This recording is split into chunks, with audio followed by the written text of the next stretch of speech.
Hello and welcome to the Just Another Castle podcast. I'm your host, Matt, and with me this week is our retro aficionado, Unoclay. Keep looking, Taz. The forensic evidence is Hey guys. Nice. I think we're going to be joined by other people in a second. So Terrence and Philip for the Canadian in the audience. Plus, I'm playing the South Park game still. So. Nice. Laughing at Terrence and Philip like the child I am every few minutes. How can you not? My friend and I were quoting Terrence and Philip. I forget the context of why we brought it up, but we brought up the quote of where they're like, "I'm not your buddy, friend. I'm not your friend, pal. I'm not your pal, guy." I mean, it's so childish to play a South Park video game, especially when you're at my age.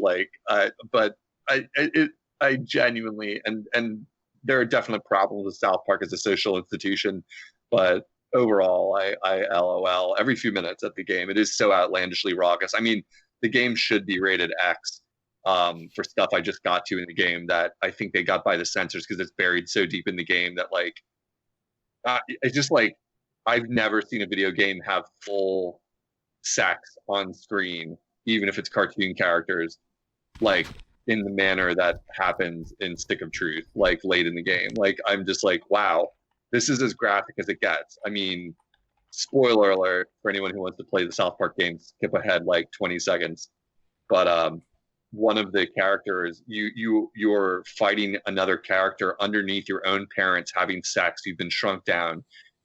You see them having sex full on, and then the character you're fighting, they attack you with your dad's balls, and your dad's balls literally are on the screen swinging at you, and you have to dodge them. It is beyond. Wow.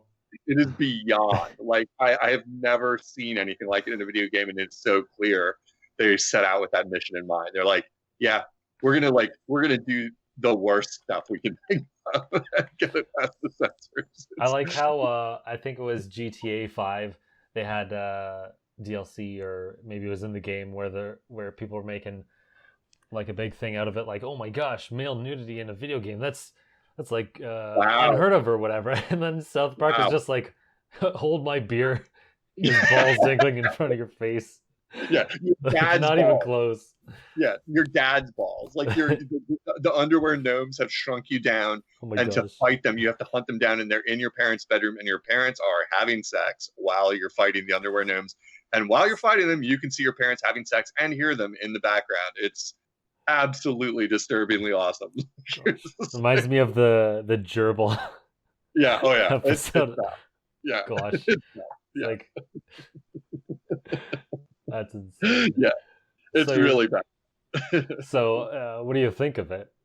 Oh, the game is talking amazing. about it. Go. The game is amazing. If you're hungry for a Mario like OG, like Mario RPG type game with the action attacks, and you like South Park and are not super easily offended, then it's worth playing because it's got the whole button interface.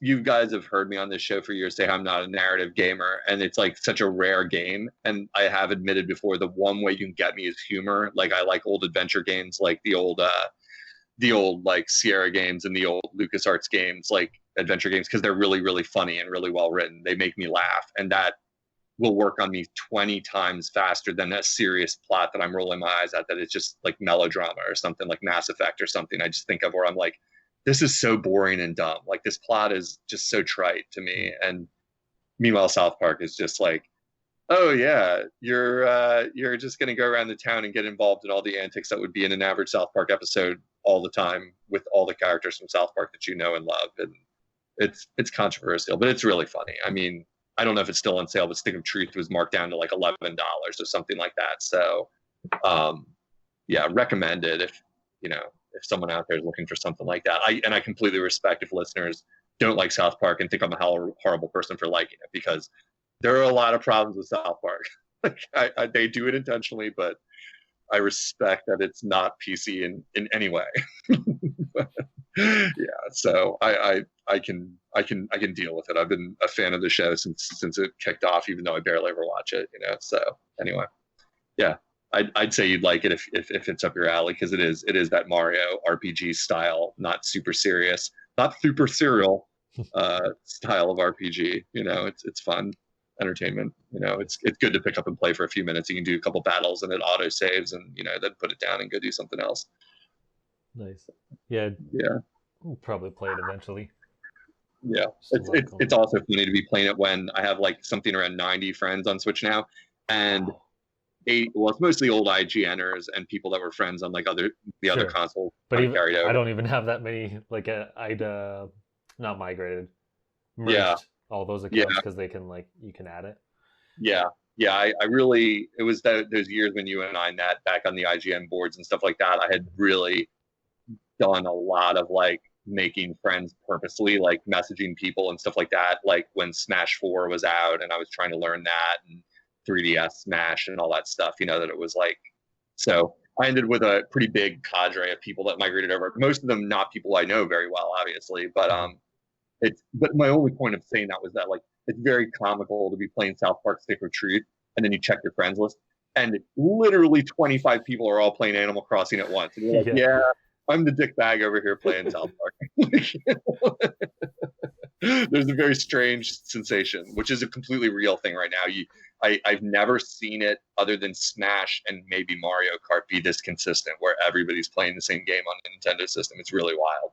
So, yeah. Do you have FOMO? Are you having FOMO right now with the Animal Crossing being the story of the year for video games? Not at all. No. It's yep. I hope you seem to be having fun over there. Have fun over there. I mean, I partially wonder, if I muted Animal Crossing, how empty my Twitter feed would be. Oh, I saw you say half that. of it is Animal Crossing. Yeah. It's insane. It's going to be a contender for Game of the Year, and I don't say that lightly. And I say it not because of just the friends list thing. It's a story outside of gaming. I heard it on NPR yesterday, and then I saw it on one of the news sites. I followed Vox, VOX. Vox is a good kind of non-biased news source for news, especially during the coronavirus outbreak here. And I have seen stories in media that barely ever cover video games, and if they do, it's usually something negative, like some controversy or something, Gamergate, etc. Mm-hmm. And man, Animal Crossing is a story. I don't know that gamers are going to nominate for Game of the Year, but in terms of pop media, it's unbelievable. The penetration that game has. I think the timing with the social isolation thing and the contrast of people wanting a happy, simple thing to do really didn't hurt it. But I think it's beyond that too. I think it's just there's a lot more appetite for that game than people that are on the outside like you and I appreciate. Speaking of Animal Crossing. I think one of our Animal Crossing, I think, popped in. Yeah, Mr. Animal Crossing, welcome to the show. Yeah, I'm the dirty Animal Crossing lover. I'm here. It sounded wrong, bro.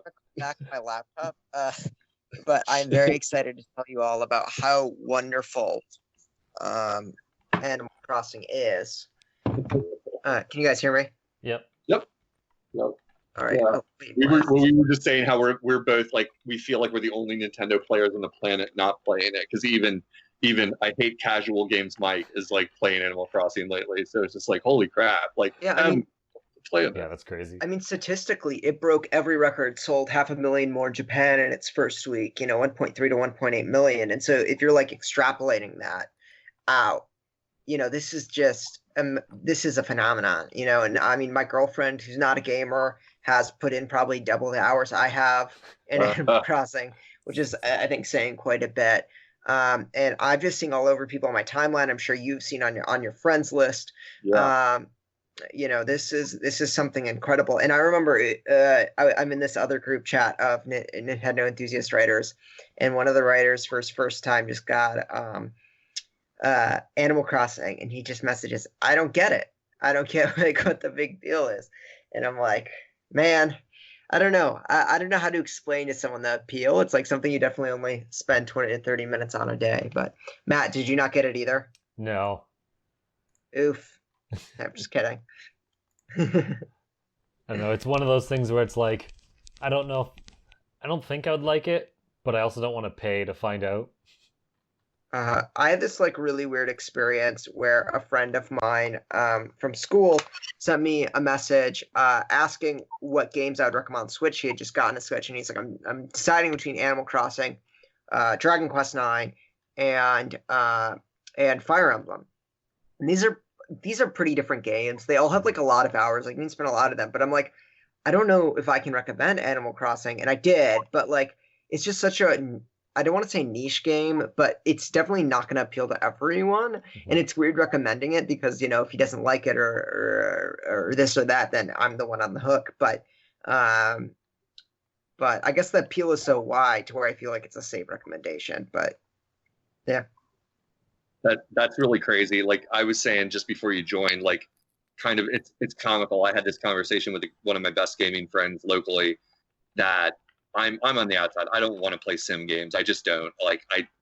I'm tempted, but I like because I just we're Nintendo fans here. We're in a safe space here, guys.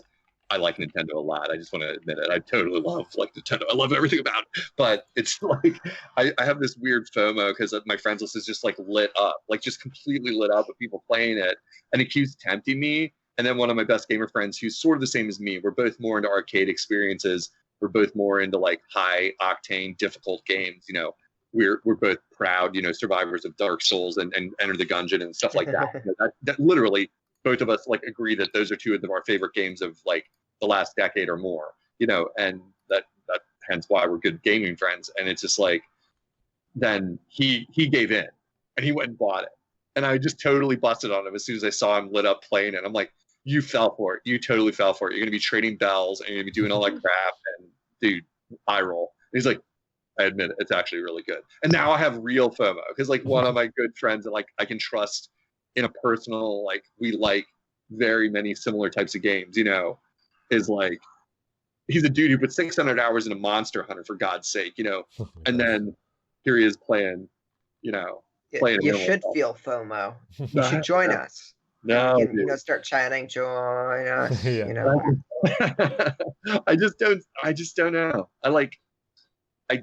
Any game where you have to tend it and there's no real goal and there's no arcade experience. There is a goal. You gotta get the biggest house. That's I mean, in life. Yeah. Oh yeah, I have a life. Yeah, well done. You set me up for that. Do you, Clay? No, but not anymore. The virus took it from me, bro. But so I'm curious if Animal Crossing is a thing that you can like bang your head in enough and start enjoying it, because it's like one of those things. It's a little strange because because if you just went out of nowhere and started playing Animal Crossing, I can totally get that like people for the first time would be like, this sucks. Like I've already spent 3 days on this, spent like an hour each day, and this blows. Like I don't see the fun in it. But I feel like it's a game that if you spent like a month, you always hear that, oh, just give it 6 hours, then it gets really good. If you give a game a month, then maybe you'll like... Yeah. I don't know. You got to Stockholm syndrome your way into it. Yeah, exactly. I've said a lot, Matt. Like, why aren't you interested? Because, like, for me, it's like it just doesn't fit. It doesn't fit. I've tried before with games that are like simmy, like Tomodachi Life and stuff like that. It just The Sims. Just so I've played both of them. Like, it's so boring to me. Like, and The Sims was the same kind of thing, like a huge phenomenon. And I got it for like GameCube, I think, like years and years ago. And I was so bored. I was like, sell this back. Like you know what I mean? Like, what's your reasoning? Like, Matt, why are you on the outside of this phenomenon? I think it's just similar taste to yours, where I don't know. I like action games and, having a goal or something. And I can kind of see the appeal of this, but I don't think I would play it for that long. I think from an outsider's perspective, I think the reason people like it is that it's very community oriented, and like obviously learning all the different villagers and kind of delving into this world, or immersing yourself in this world, and just like, I guess it's like going to your happy place. It's like, what, life is rough or whatever, why can't I just live a lifestyle that is free of all of the ails of the world? Yeah. And then people just delve into this and they're like, what if life was just nice? That's an interesting observation, and it's also revealing to me, and I'm not trying to be a hipster when I say this, like I don't really have that nature. Like I'm kind of, like we were saying some stuff about the kind of world situation with the virus and stuff like that. Maybe I don't want to get into that, but like I think I'm kind of a person who doesn't really need a happy place like that. I'm just kind of like okay with like accepting the world on its own terms. I'd have to be in a real dark place to need like it wouldn't work on me anyway. I guess I could close by saying that it wouldn't work on me anyway because like I get more distracted by a game where it really engages me fully, like mentally, like a shooter, like something where I really have to concentrate, than I do a game that's like all chill. And that's like always almost like a deal breaker for me when people are like, dude, Kirby games, they're so fun because they're so chill. I'm like, yeah, that's why they're boring. You know, You're like that that dog in that image where the thing's burning and he's got his tea and he's like, this is fine. It's like I don't know the image, but I like dogs, so I'll take it. I'll have to send it to you. It's like a very famous meme. I don't know how you haven't seen it on Twitter. I hope it's coffee anyway. I don't like tea, but I'll take it. So like, yeah. I'm not even trying to poop on it, Eli. Like I saw you were playing it. I saw Mike is playing it. I was saying to Matt, like, the 80s plus people I have that are friends from the old IGN boards. It's I've not seen this collective amount of people playing the same game other than Smash debut and Kart debut. Where it's like, oh yeah, like when I turn on my system, especially with COVID going on right now, there's usually a higher number of people playing at one time than average. Usually I'm hitting around 20 or online at almost all times. And then like almost all of them are playing Animal Crossing, a vast majority. I'm talking 17 to 20 people playing the same game, just scrolling down, just looking at what people are playing. I'm like, wow, this really hit hard. This dropped at the right time. People were hungry for this in a way that I'm not aware of. So good on them. So I just got a question. What does it feel like to be a loser? Dude, I got so many great games I've played. Get me started. That's part of it too. Like if I was totally bored and this was the Wii U, where like I was all caught up, Yeah. I would try it. But I mean, dude, I haven't played Luigi's Mansion or Odyssey yet, just for starters. Like it's just like, okay, if I needed a game, like from first party Nintendo, I got, I would probably play Fire Emblem before I play this. Like, and I know how talky Fire Emblem is, and I'm just like, I'd probably like it better because at least there's strategy in it or something. But I don't know. Maybe someday. Maybe I'll eat these words someday. I'd be happy to. I love to like the series. I don't want to not like it. I'm not Mike over here. I don't actively want to hate it. It's just like, trading bells. I don't know. But yeah, that's cool, man. Where you been, Eli? We've missed you the last couple of weeks, man. Busy? Yeah, I've been moving around because of the COVID and spring break first and then COVID. And it's just I've been very mobile. And then just school, law school's hard. Yep. Just been busy a lot of weekends, a lot of weekdays. Usually the weekends are a little freer, but the weekdays are like, man, got 300 pages reading for tomorrow. Oh my gosh. Yep. Yeah, that's rough, man. Yeah, good old law school. Well, at least you're finding time to live an island life then in your free time occasionally. That's probably useful to someone in a stressful high read situation like that. You probably don't want to drop into the hardest video game of all time when you're done with your studies. So I can respect that. Yeah, that's what I like about Animal Crossing is just the idea that 20 minutes a day is enough to make progress, and then I feel good. I feel fulfilled. Yeah. I talked to a game tester actually that works. I guess I shouldn't say where he works, but I talked to a game tester that I'm friends with, and he was just like, yeah, I love to play all my games on like the hardest difficulty. And I'm like, man, I'm reading on the hardest difficulty. When I come back home, I want to just like shoot things. Yeah. Or plant flowers. Yeah, do easy stuff. No, I can get that. Yeah, it's different life circumstances because my life is relatively less impactfully stressful like that right now. And I'm, for instance, replaying Metroid Prime 1 on the hardest difficulty. And hey, it's hard. Like, if you thought that game was easy, go do it on hard. Like, because like the bosses are frustrating, like on hard, that you're just like, geez, I really got to perfect like every hit. I can't take hits here. So yeah, different life circumstances. When I played through it years ago, I was in grad school actually, and I played it on regular difficulty, and I remember it being fun. I didn't remember it being like, fuck this game, like constantly like dropping the controller, like I died again.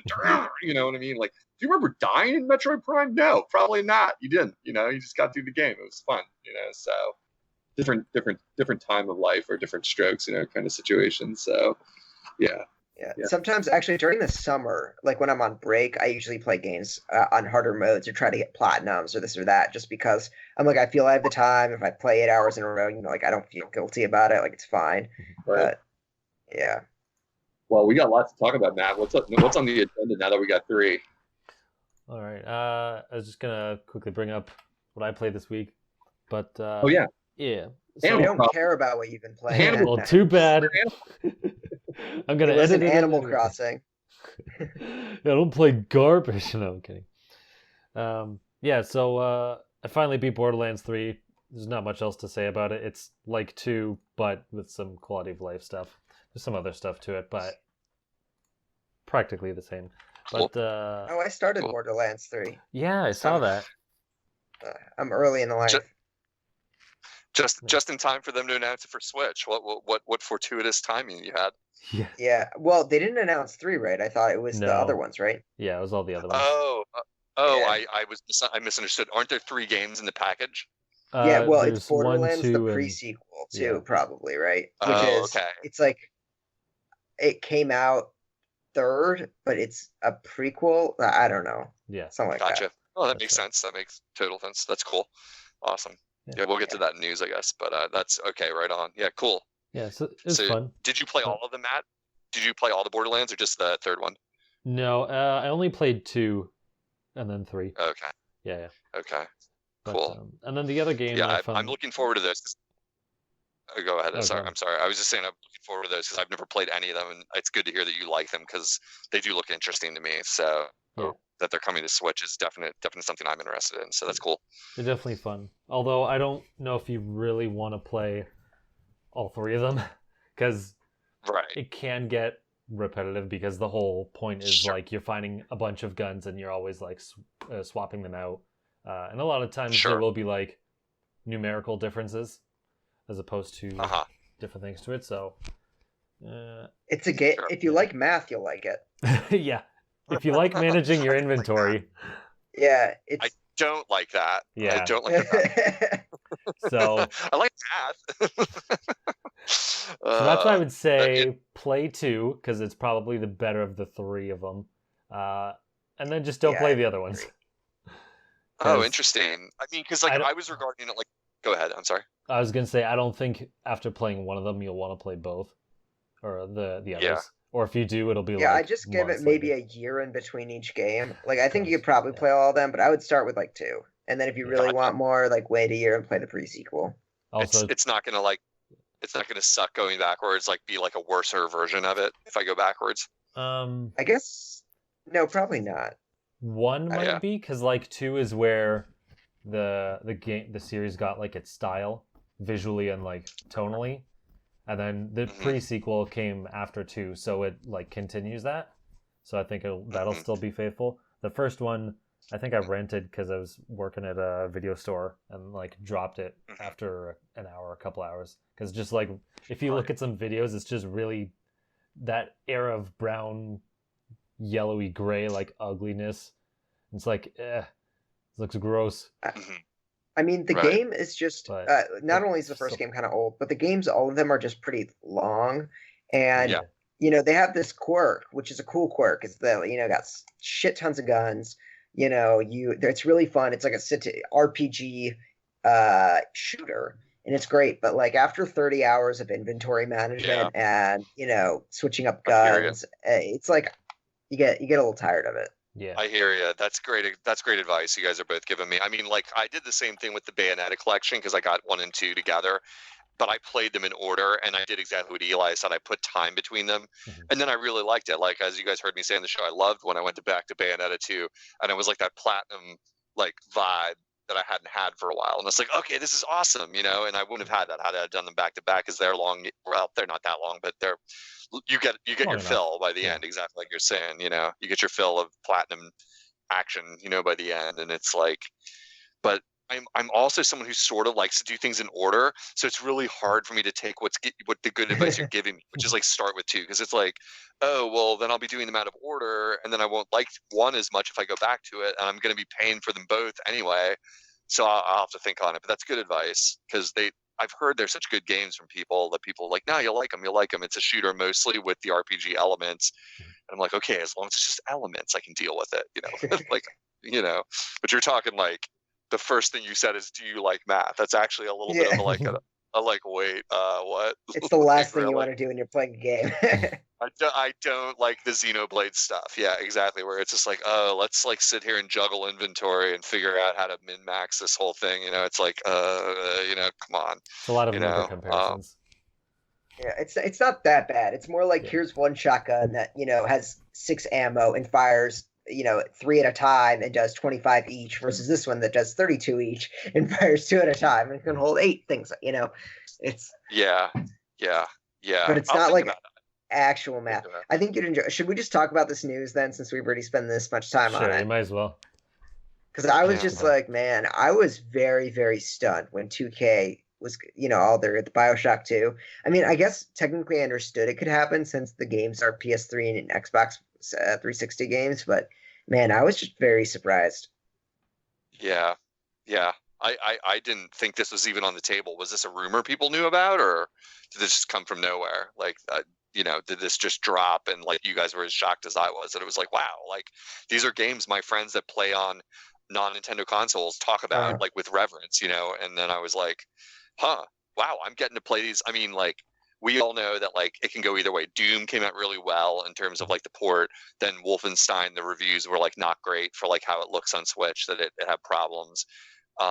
So I'm definitely in the camp of like, let's wait and see and wait for Digital Foundry to like do a teardown, like, and say, did it come out well, or did it come out like, don't bother, that kind of thing. Like, I'm definitely in that camp for this, but it was the fact that like one of my other good gaming friends, he before has mentioned it several times in the same breath as like things like Dark Souls and stuff. He's like, no, I love Borderlands. They're really great games. You should play those sometime if you can, that kind of thing. So, yeah, I don't know. I mean, so it was a total surprise, right? It wasn't like something we knew was going to happen.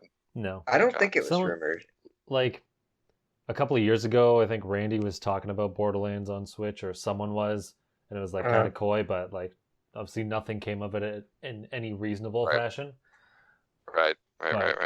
That's the also, I think it's kind of strange, but I feel like this delay between the previous games, like I feel like if it came to Wii U or Switch like a year or two after the other consoles, it would have just been thought of as a shitty port.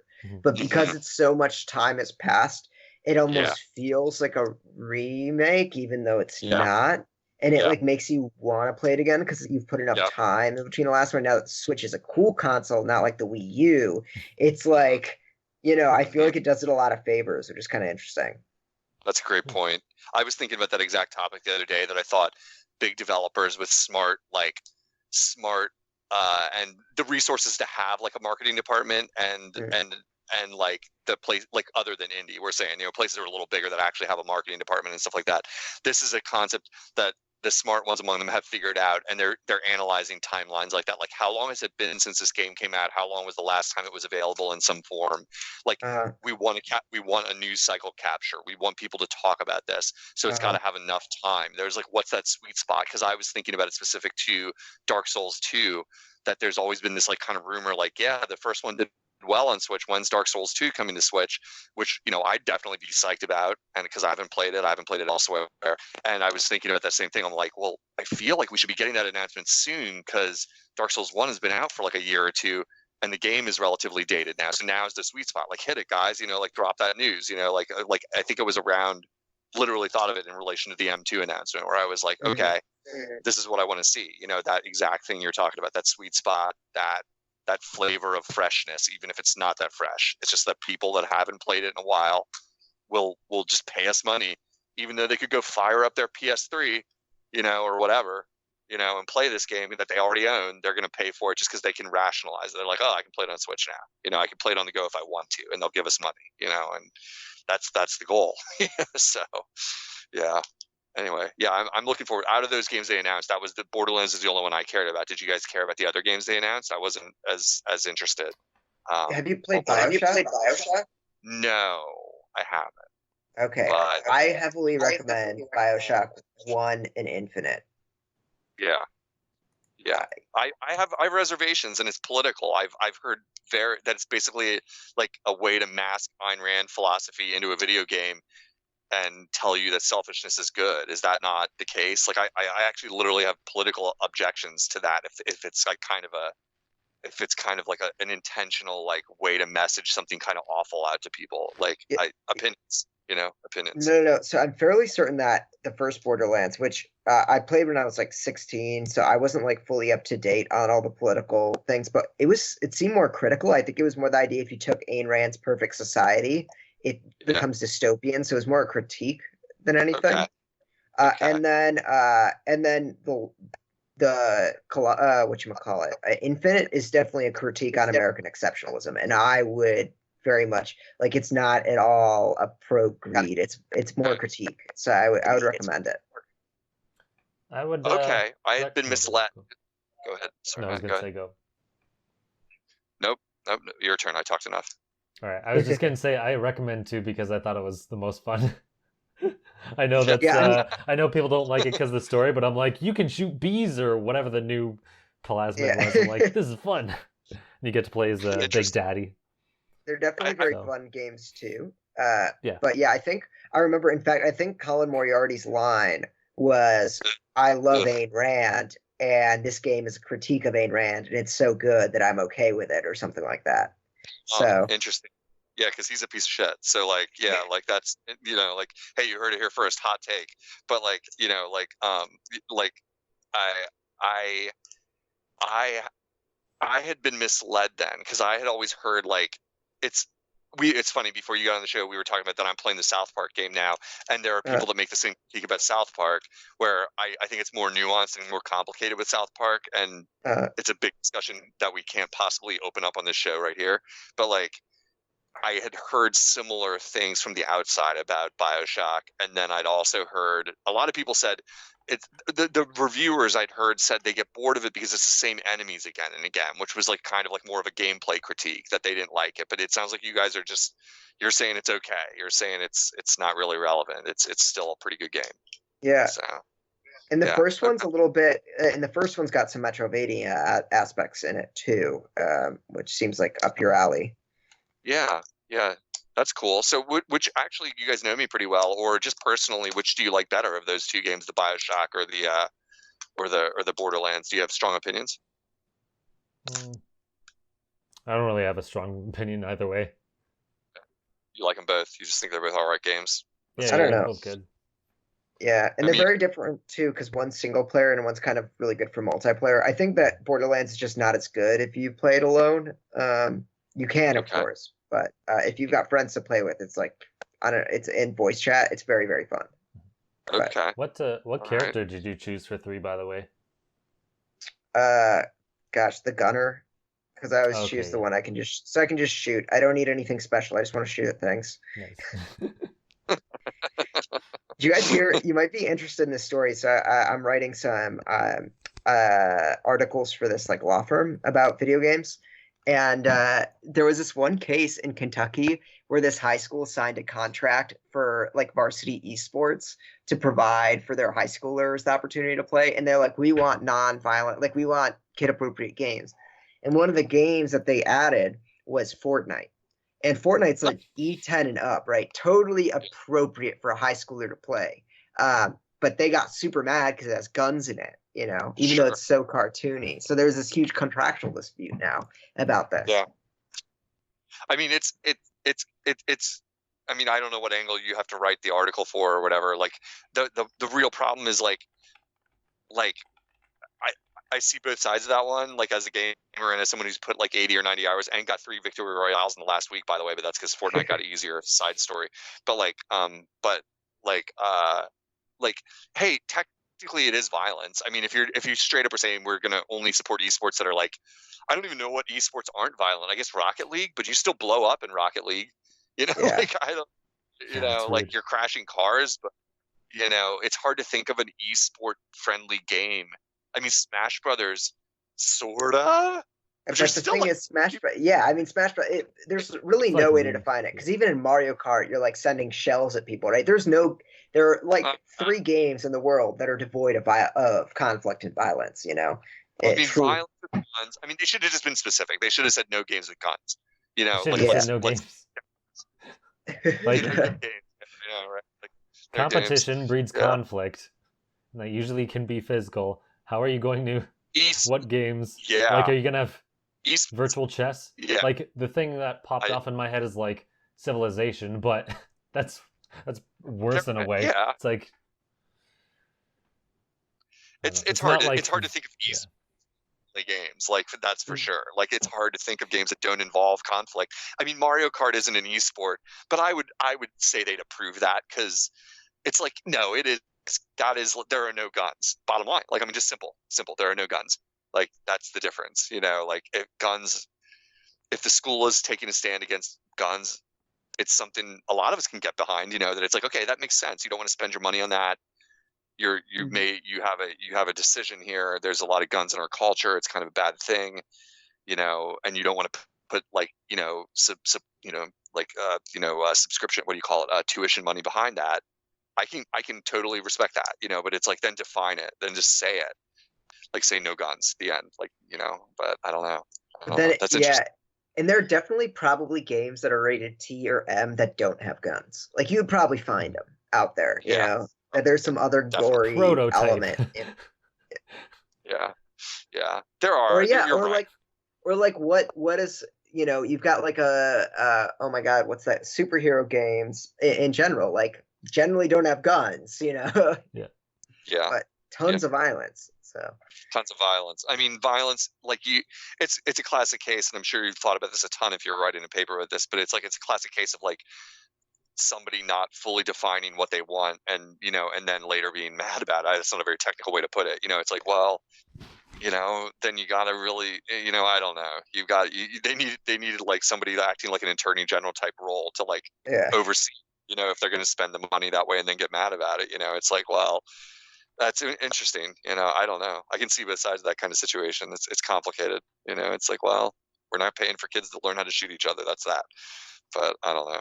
At the same time, Fortnite is hilarious too. So, you know, but it is violent. I mean, like, Fortnite, the more you play it and the better you get, it is very violent and in a very technical sense. I mean, you're doing headshot kills on people. Mm-hmm. Like the other day I was messaging Matt when I had one of my greatest wins of all time because I trapped my opponent in a basement and chucked like explosives down into the basement. And I knew there was no way out. So I just had to wait for them to panic when they realized, because they had run in there and I knew there was no way out because I'd been in there. And I waited like 10 seconds and just blindly set them off, knowing they were probably going to run back toward the door, and got them. And it was like the most satisfying kill.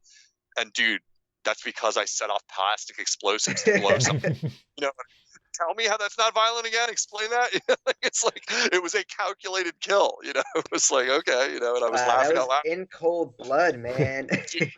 I know. Like, I saw him run in there for cover when I was shooting him. I'm like, okay, dude. Okay, like, enjoy you're done. your grave because you're lying in it. Yeah, you're in it, man. Like, this is going to be so sweet, you know, and it totally was. Yeah. But anyway, all right. So we derailed you, Matt, but M2. So that's that. Cool. But let's get on to the rest of this news. So they launched a Nintendo Direct Mini after many months of people saying every week that there was going to be a Direct and nothing happened because they just kept setting themselves up for disappointment. And eventually one of the people was right. They said there'd be an indie Direct and then an actual one later that happened, but that was months later. Anyway, they announced a bunch of stuff in here. I'll list off some of what I thought was noteworthy, and then you guys can give your opinions. So, like the bundle we went over, Ring Fit's getting DLC. Bravely Default 2 was shown off with the demo you can download, and then I played that Ring Fit. I played that Ring Fit DLC by the way. Oh, hey, Mike's here. Hey, how is it? Hey, oh, it's actually pretty fun. It's probably the only thing that's mediocre in the game. So, the best thing about the game, that's it. So you sold your Ring Fit. How did you get to play it? My friend has Ring Fit, so I played it. Dude, you touched another bro's ring, dude? Gross.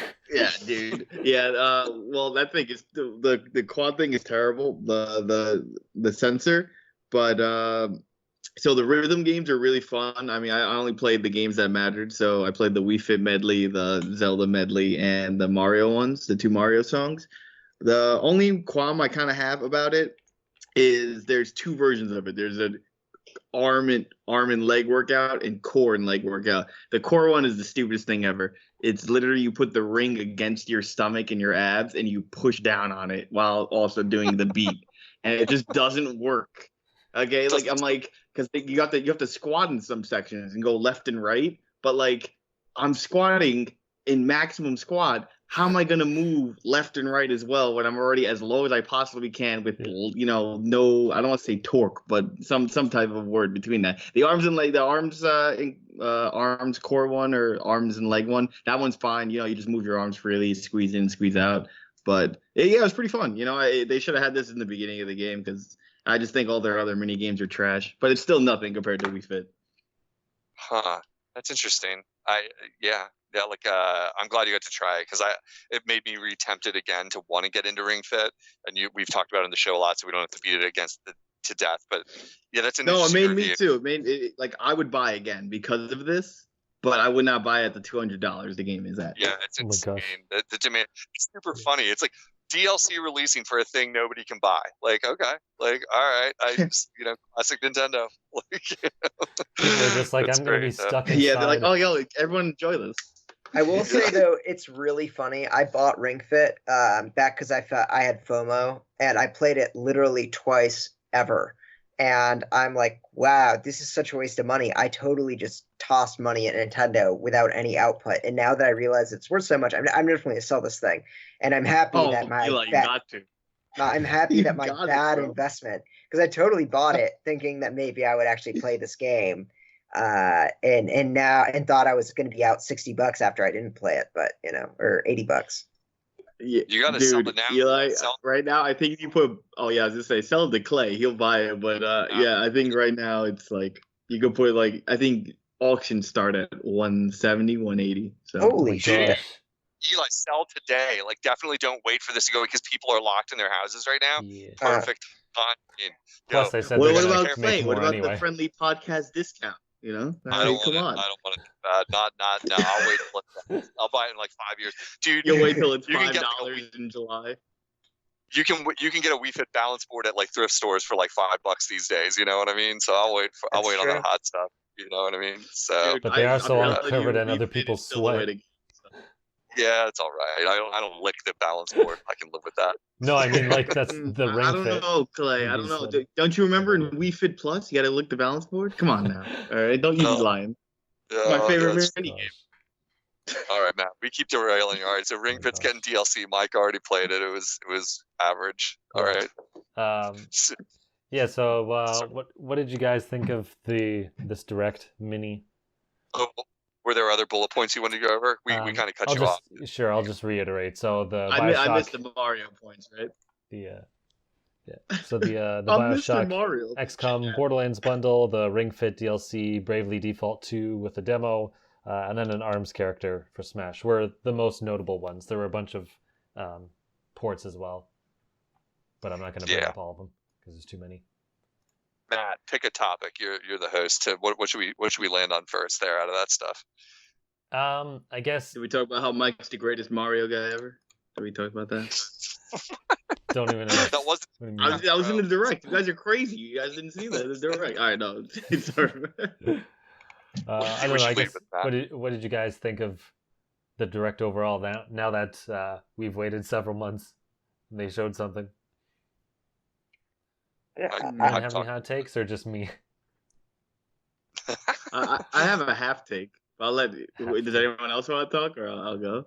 I was just gonna say I was surprised they called it a Direct Mini or whatever because it was so long. It was clearly up to size. It's like half an hour, yeah.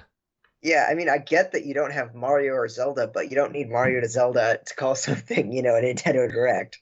So I thought that was a little funny. Although it seems like with all these rumors that I'm sure we'll talk about, or if you haven't already, they probably have something else coming. Yeah. maybe. I Yeah, mean, that is. like they call the Smash Direct. Oh no, they call the Smash Direct. Yeah, it's funny they did call it Mini Direct, but I don't know, dude. I mean, the whole purpose of that Direct, it felt like, was like to push 2 RPGs and and just be like, hey guys, don't forget Xenoblade's coming. And I'm like, dude, this is the third time you're releasing the same game. In my opinion, still the worst game of Project Rainfall. So like, who cares? Like that's all I thought about when I was like watching this. I was like, man, I just don't care. Like right now, like I really don't. I just want to remind our listeners. Oh, go ahead. Oh, you go. I was going to say, I just wanted to remind listeners real quick that your opinion on this topic is wrong, and it's actually the best game of Project Rainfall. And I should. Dude, I played this game before it came to America. I literally was trying. I taught you people what it was. Fair. All right, I brought it to you plebeians. All right, But yeah, I it's just the one thing I did like though was if you do get it, I don't know if Matt mentioned it because I wasn't here, but at least you could play the quote new story or ending or whatever right away, rather than being like, oh, I have to beat the whole game again, because Xenoblade's a very long game, so let's definitely not be like, oh yeah, I'll just run through Xenoblade. No, you got like 60 min, all right, 60 hours minimum. Wow. But yeah, it's just it just seems like they're just like, hey, we have games coming out. Here's a reminder, and the biggest game we have is our game from 2009 being remade. And I'm not saying, oh, I hate Nintendo when they do that, because I buy every remake ever except for Donkey Kong Tropical Freeze because that game sucks balls. But okay, yeah, that game's terrible, dude. But I will buy any freaking remake of it, except I probably won't buy this one. In addition, if that's their main push, then that's whack. At least like when they were pushing New Super Mario Brothers U Deluxe, they had Yoshi's Woolly World Yoshi's Crafted World that came out. And I was like, okay, they had a new game, and they also had this remake game that everyone's probably going to get over Yoshi's. And it just feels like here they had nothing new except for this old game running on Xenoblade 2's engine, which Xenoblade 2 was mediocre at best. So it is what it is. Take that, Nintendo Direct. Maybe Mike's like why they chose, because I didn't even think of that. You guys are like, why is it a mini? I did not think of that. Like, but maybe Mike's complaint sort of. I mean, I don't agree there was nothing in this Direct at all. I feel like they were focusing on games I'm not as interested in. But I mean, there was a lot of stuff. It wasn't the headline stuff, and that's it. So they realized, I don't know. That's silly though. It's silly of them to call it a mini when it clocks in at like 28 minutes. It's like, or whatever it was, so I don't know. Some other people put it. It was pretty long for a quote mini, but what was messing? I can say, I think based on what some other people have suggested, it makes sense. Like, they didn't stream it like they usually do with other directs. They just put it out as is, the full thing.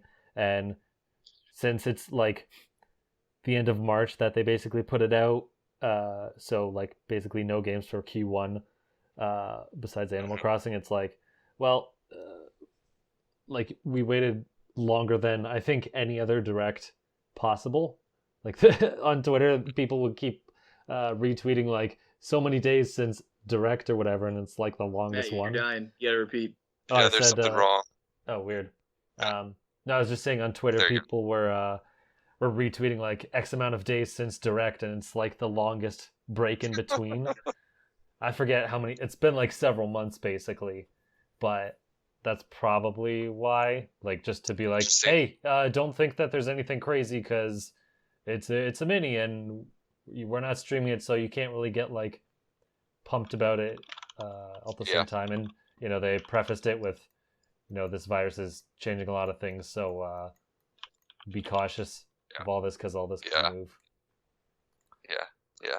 Maybe they were even planning to have it a little later, and then because the global situation being what it is, like kind of unprecedented, they thought to themselves, we've got like a captive audience, and B, people need something to be happy about right now. Like if you want to look at it in a positive way. So maybe it was like kind of like a little bit, the reason it was shadow dropped, as people say, is partly because it was just like, it just hit them. They were like, we might as well go with this. We were planning it for such a date. Let's just do this, like let's get this news out there. People are like having a rough time right now anyway. You know what I mean? So like, let's get them while they're sitting home anyway and watch it and want to look at something cool. Yeah. Well, if it wasn't at least for like their investor stuff, which is usually at the end of March, then it's probably like what could have happened was maybe they wanted to do something earlier and were holding off, and then realized, you know what, this thing's not going to go away anytime soon. We can't put this off until we can't go until E3 without some sort of news. So we got to drop this sucker. Right. But, I liked it. I thought it was a good direct. I mean, like there was whole sections that weren't for me, like Xenoblade. I did play 10 hours of Xenoblade 1, sold it. You know, it wasn't for me. You know, so You that just played the last story. Don't know why. Don't know why you didn't do that. You would not have sold that game. All right. You know, I watched the videos back in the day. Like I watched the videos. Just again, probably not a game that's like right in my wheelhouse, but not important. But like and then there was like the whole like Bravely Default Flying Fairy section. You know, that I'm like, okay, not for me. You know, again, but there were enough like glimpses of things interesting to me that I thought it was good. You know, it sure wasn't like. Did all those games get demos, Clay? Like the ones that you're not? It's like I'm pretty Bravely Default and like a few of the indie games. Like after the direct came over, they had more indies in the. I mean, not indies. They had more demos in the eShop, right, or something like that.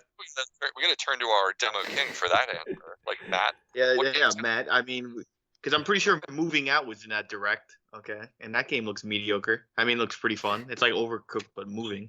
I think it was just crap. Now I can't find it on the list. What the heck was it? The game you mentioned, that Bravely Default 2. I think that was the only thing that got a demo, but maybe I just didn't. I know Moving Out has a demo on the Switch right now, but I don't know if that came out with that direct kind of thing. But I can't think of what it is. Like there was something else that had a demo that launched, but I can't. Yeah, but anyway, I liked it. I mean, like I'm always a fan when they're showing like interesting indies. Like that'll get me every time if they show a cavalcade of new games that are like exclusive or just coming over.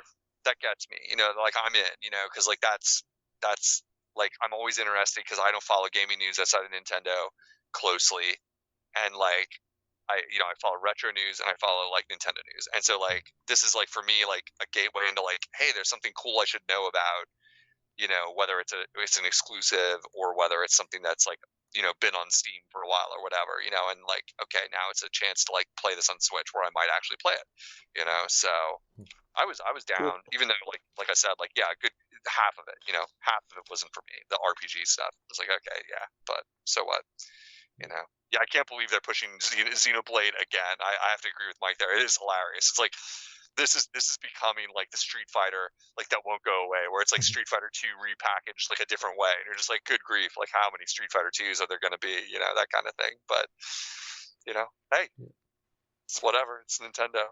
I mean, Xenoblade is a series I think more people would dig into if they knew about it or tried it, you know, because it's an RPG. And I think that's obviously what they're betting on. They're like, there are still people who have never played a Xenoblade out there because they didn't own 3DS and they didn't play it on Wii U because they didn't own one, and they didn't play it on Wii because they didn't know about it. So, you know. Yeah. I gotta be honest. I wasn't really crazy about it. So I'll go into... Yeah. So I got a little analytical because I guess I'm a little bit anal. But I'll go on to it. So I'm kind of sick of just seeing more Nintendo Directs where it's just like, here's more ports and here's more DLC, and we're not really going to tell you any like big games coming out. I realize, the coronavirus is having an effect, but I'll explain why that doesn't really matter in this case. Don't you say our virus doesn't matter, Pat. You go sit in the corner, coronavirus. You don't matter. Yeah. I'm just kind of sick of being like, here's another Nintendo Direct, here's just more DLC and ports. Like, okay, when are you going to show something like new or interesting? Anyway, yeah, I'll get to that part. It's a mini. No, so my problem is that sometimes they would post a Direct in December or even January about stuff that was coming out in the next few months, and now it just keeps getting later and later, and they basically don't have...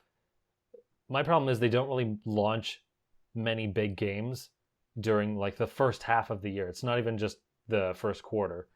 And I'm like, am I crazy? Does this feel like the Wii U again, where it's like they're doing nothing in like the first 3 or 6 months and then all of it's crammed in the end? And I'm like, I'm gonna be anal and do some research because apparently I'm the only one that's interested in that. So I actually looked it up throughout the couple of years of the Wii U and the Switch, and they've consistently had in the first 6 months of like a given year, one game in like February/March, and then another one around like June, May, April sort of dealy.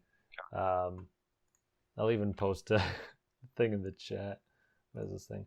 But Interesting. and most of them are just like crammed into September, October, November, December, which to me seems like, I get it, like that's one of the buying seasons, but at the same time, it's also like there has to be a better way to spread your games that won't diminish their sales in any way. Because I realize summer is kind of a dead period, so sure, you don't want to launch anything in like August or even maybe July, but there has to be a better spread than just like, hi, we're going to pop in and you're not going to see us for like 8 months until all of our games come out at once when everyone else does it. I just find it annoying. Yeah, I would argue that I think that Nintendo's actually been pretty good about Switch releases since the console's launched. Like maybe there was a little bit of a drought when it first came out, but since then I think that we've been getting pretty consistent releases all year. I'm just like, I think they've run out. Like I think this was what they had to keep going every month, and now they're just kind of like running low. Because what do we have for the first half? We've got Animal Crossing, and I must be missing something, but maybe I'm not missing anything. Xenoblade I mean, Animal launches Crossing, in May, but yeah. Yeah, and I mean it's and that's a a remake, and especially since they combined both portable and console teams to make games for the Switch, you'd think there would be a higher output than just That's also my my problem. Like, whoa! We had that remake of a Pokemon game. There you go. How about that? That's Pokemon. They're their own team. It's not EA. You're right. I mean, so you still have the big games, but Nintendo had a lot of smaller games that they were releasing on the Switch, like these last. Man, how old is the Switch? 3 years now. Yeah. I would just be willing to bet that they've run out, and they've probably working on, I don't know, future hardware, like I think they're like, again, like we can almost keep circling around the mini idea.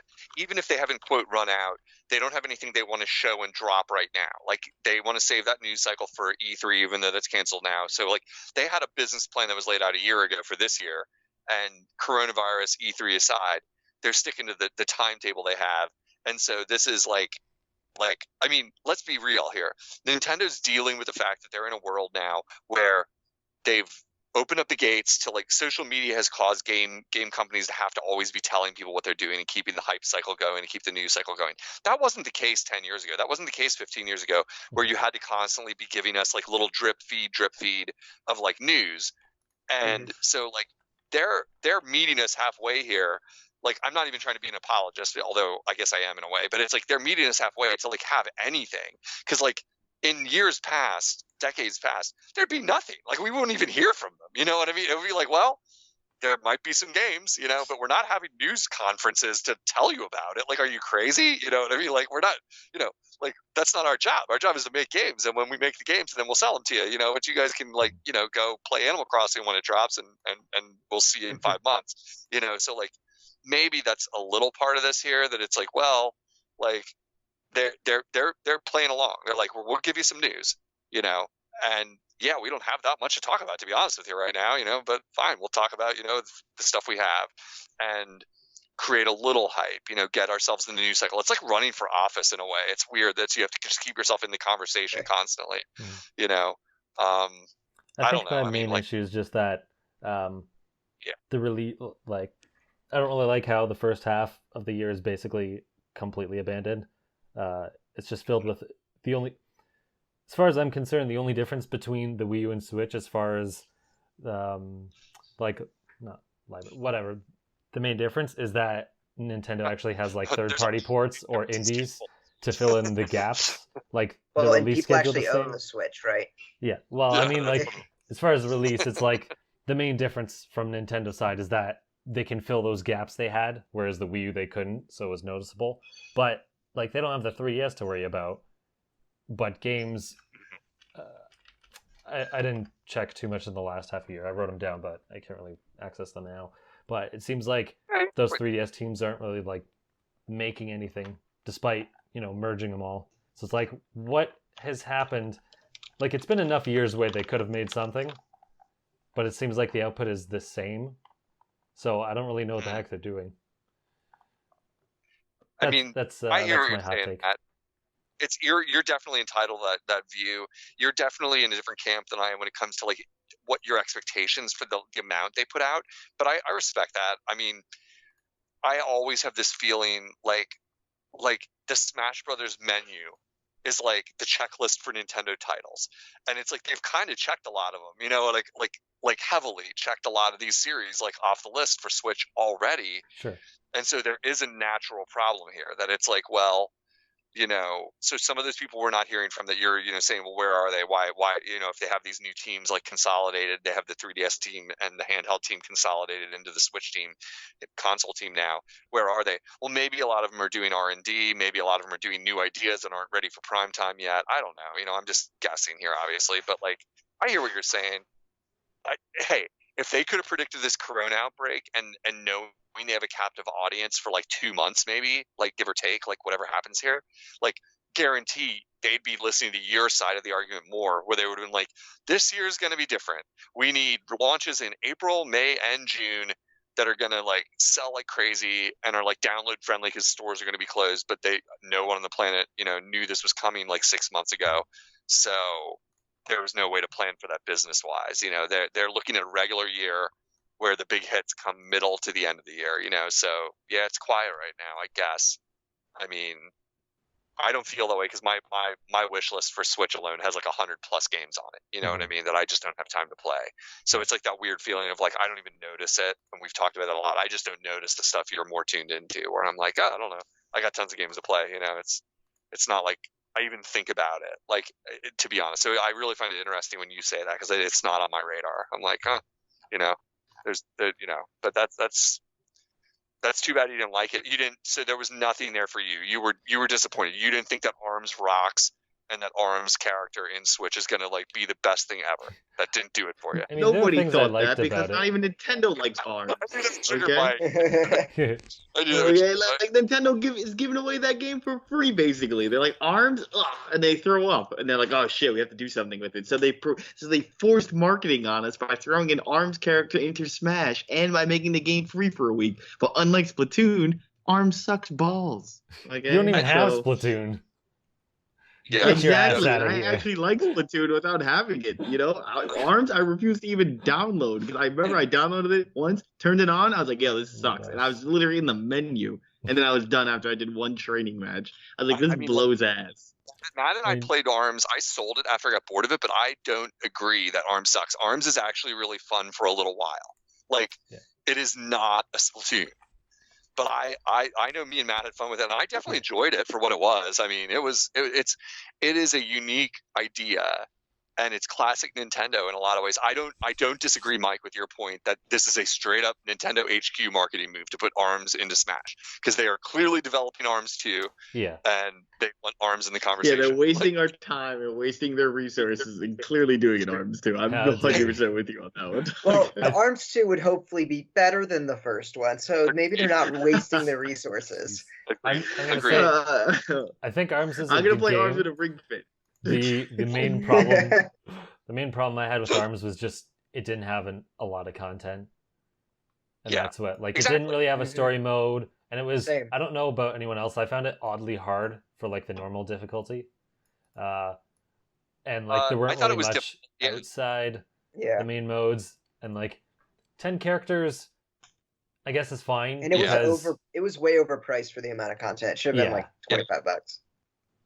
I wouldn't go that I'd low, say like because 40. it feels like a full 40. It feels like a full first party Nintendo effort with a little that's light on content. So yeah, I'd go 40. Like, but I hear you. I'd like to side with Eli on that, because like I'm hopeful that Nintendo is an amazing company, and they take sometimes things that don't work the first time and then try it 90 different ways until it works, and like I feel like there could be something there, because Matt, I do remember having fun playing it with you and other people. Like I enjoyed it. It was fun when you got a match going with somebody who knows how to play it, and you could get the strategy going. Listen. You had fun initially. That doesn't make it a good game. Okay, I've had fun playing Overcooked 2 once, and I never had it again. Super Mario Party, I have everything in that game. I never want to go back and play it. The only ones I want to play are freaking 1, 2, 3, 4, 5, and 6. And 5, I only want to play the mini games. That means it's fun. I never go back to 7 through 10 because I had fun the very first time, or Super Mario Party, and I never did again. That doesn't make it good. It was just fun for that one moment. You go back right now, you'll fall asleep, grow a beard, wake up, shave it off, and be like, why did I even turn that on? You aged 2 years putting arms in. Okay. So Mike's review, never played it, sucks. But I'm just busting. I do. Never played it, had to one shave. match, Terrible. It was the worst thing ever, but it was free I mean, because they keep making that game free. Okay. Eli, you played it. You played ARMS. Yeah, I put I don't know, maybe like 7 hours into it or something. I put enough to know what this game is. And I thought, definitely very light on content. I was very irritated there was no story mode, and a limited number of arenas and stuff. But I mean, it's got promise. Exactly. That's where I'm at. Like I'm in the middle like that. I'm like, I will say right now, if ARMS 2 drops and it looks like they address some of these issues, I'll buy it. I'll give it another go. Cause like I resold it for like most of the value that I paid for it. Like when I sold it. So who cares? Same. Like I played 20, 30 hours of ARMS, had a good time with it, flipped it, probably lost $10, $15 with eBay fees in the deal. You know, who cares? You know, like, and went and bought something else, you know, and like, but I don't regret the time I spent with it, you know. And so like, I don't know, but like Mike's not going to have a vote because he didn't play a lot of it. Do you guys have a specific character you think is obvious that ARMS is going to be when they drop it into the game? Or any opinions on that? Because she's the only one that's worthy, because people know Ribbon Girl. And they can put it on the cover. I mean, and I think it could go several ways. So one of the ideas people were saying was that it would be like Hero or Dragon Quest Hero, where they'll have a couple of characters and rotate them through, even if their mechanics don't really, like, all the characters have unique mechanics, but they still have the same body types, like Springman, Ribbon Girl, Ninja, and Min Min, all the same type, and they're like also popular. I think Min Min won like a character contest, and like Ninja was under, and Springman and Ribbon Girl were obviously like the mascots. They're the mascot characters, Ribbon Man and Spring. That's the strongest argument. They'll definitely make it in. I think you're right. I think it's going to be like what do you call that when like Hero has the different layouts, so the different costumes, skins or whatever. I guess you call it. Like, I think because I mean ARMS, like the only difference really is like when you're playing ARMS, it's what you equip. So like all they have to do is just make it different skins, and then the character doesn't really change fundamentally, and you're going to just have them all. I wouldn't even be surprised if you get like 8 of the 10, you know, or whatever. Like, you know, like you won't get the robot dog cop, because then that would be like, you got to have that side character, you know, in there or whatever. Maybe get a costume for him or something like that. He was one of my favorites by the end too, because like he seemed like he had like a deeper like kind of way to play or something once you learned it or whatever. Like he was hard too, but Ninjara was like the one that always seemed to like be dominant, like in terms of power or something when we would play or whatever. In my recollection, but if it had to be one character though, I would personally choose Helix, the like goober, Which one's the Helix? flubber guy. Oh yeah. Because his I think he has the most unique ability of them all, because what he could do is like stretch and then attack from that like stretched position. Yeah. And the other, cool. like most of the other characters are just like buffs and like offensive and defensive buffs, and some of them we already have. Like Ribbon Girl has multiple jumps. It's like like so she's a little Mac with a Jigglypuff, I guess, and the cop dog is basically Rosaline and Luma, and Twintel basically just has witch time. But Helix would be really weird to be able to like. I don't know if you'd be able to hit further after you extended, but it'd be interesting to be like you're someone's on a platform, and let's say you can't hit underneath because of whatever. You could like stretch and then hit them in the face. I don't know. I think there's more opportunity for something unique there. And also, I think he's goofy. So interesting. Yeah, like because I mean, like the Koopa kids are the closest thing to what we're imagining here. But you're saying if you went for one, you'd go Helix. Yeah. I mean, like I guess just to be funny, I'd pick Cop Dog because I thought he was a funny character. Yeah. Like what is his name? Do you even remember? Like It's Cop Bite Dog. We're and just Bark. calling him Bite and Bark. Yeah, Bite and Bark. That would be kind of like WarioWare of them to put Bite and Bark in the game with a name like that or whatever. Like Yeah. yeah, I picked them. But I mean, like I forgot about that. Yeah, because Rosalina Luma has kind of the sidekick action. The only problem is the sprite for Star is super little for Luma, and like the Bite and Bark, they don't proportionally look like that. It would No, I just mean the proportionally seem- mechanic of like having another Yeah. character like help out. It's not even really the same because I forget what the dog did, but you could like jump on it. Yeah, you could use them as a springboard. Yeah, and some other stuff. and yeah, It's not like I totally kind the of same, but I was just thinking like which ones have unique skills and which ones like aren't somewhat represented in Smash. yeah. But It's my one friend made the Yeah. exact comment that I think a lot of the internet thought as soon as it got announced. He's like, so basically they're putting Dhalsim from Street Fighter in the game finally. He's like, yeah, and then he had the theory. He's like, well, this means Dhalsim is going to be one of the DLC characters. I'm like, not a chance. Like, not a chance. We already have Ken and Ryu. Like, there's no chance on earth that they pick Dhalsim of all the other Street Fighter Yeah, characters. Above- right. yeah, Like above Chun-Li. Dante would get Get in outta before here. that. All right? Yeah, Chun-Li. I mean, Chun-Li is who gets in next. Period. Like, end of sentence. Yeah, Like, there's no. Chun-Li's in everything too. Like I'm- I'm telling you, like she's in a Power Rangers game on your phone. Yeah. That's Oh my how gosh. much she's marketed. What the heck? Yeah, Chun-Li is the most popular character in Street Fighter in some ways. Like, so it's just like I was like, no, dude, we're getting Dhalsim as an ARMS character, sure, but we're not getting Dhalsim. Like, you're just misreading this. Like it would seem stupid, in fact, because they have the same powers. Like, Yeah. and then why do we need Dhalsim?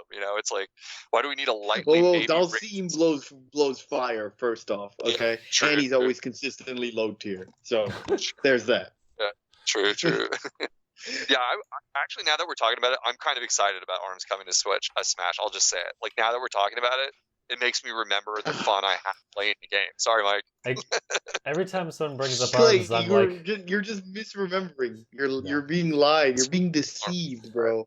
What I'm were here you to gonna help oh, you. sorry, Eli's. Yeah, I've got to head out. You can find me on Oh. Twitter at Paulus Elon. That's all I got. Nice talking to you. I'm Peace glad to out. be back this week. See ya. Go study, bro. Hell yeah. Go Nice study. having you. Stay healthy. Watch. Yeah, I'll visit that island soon. All right, dude. I got you. Sounds good. Thanks, bro. Thanks, Scott. See you Yeah. later. See ya.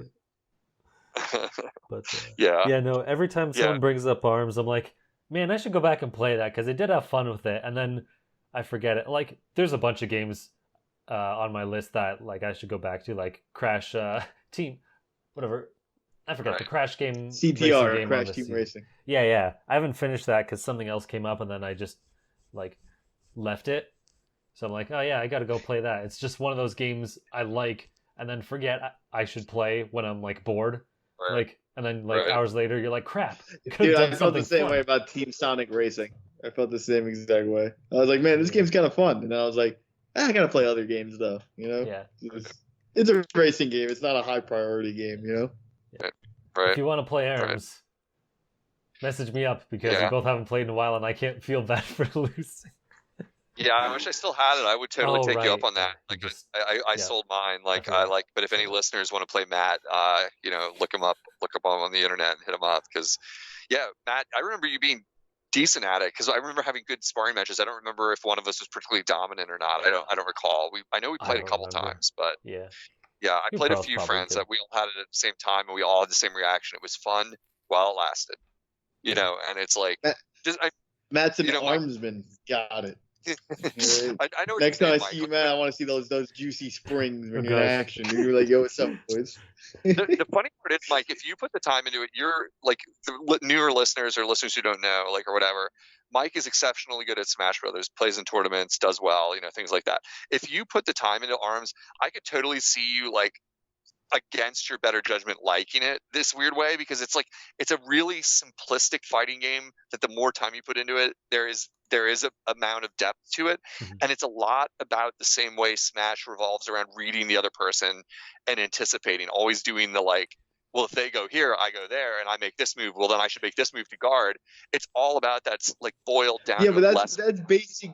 That's I mean, any fighter you can Sure. almost surmise to that. But what I was Sure. gonna say was the one thing that I didn't like about ARMS though was how slow it felt. Like it felt like I'm playing.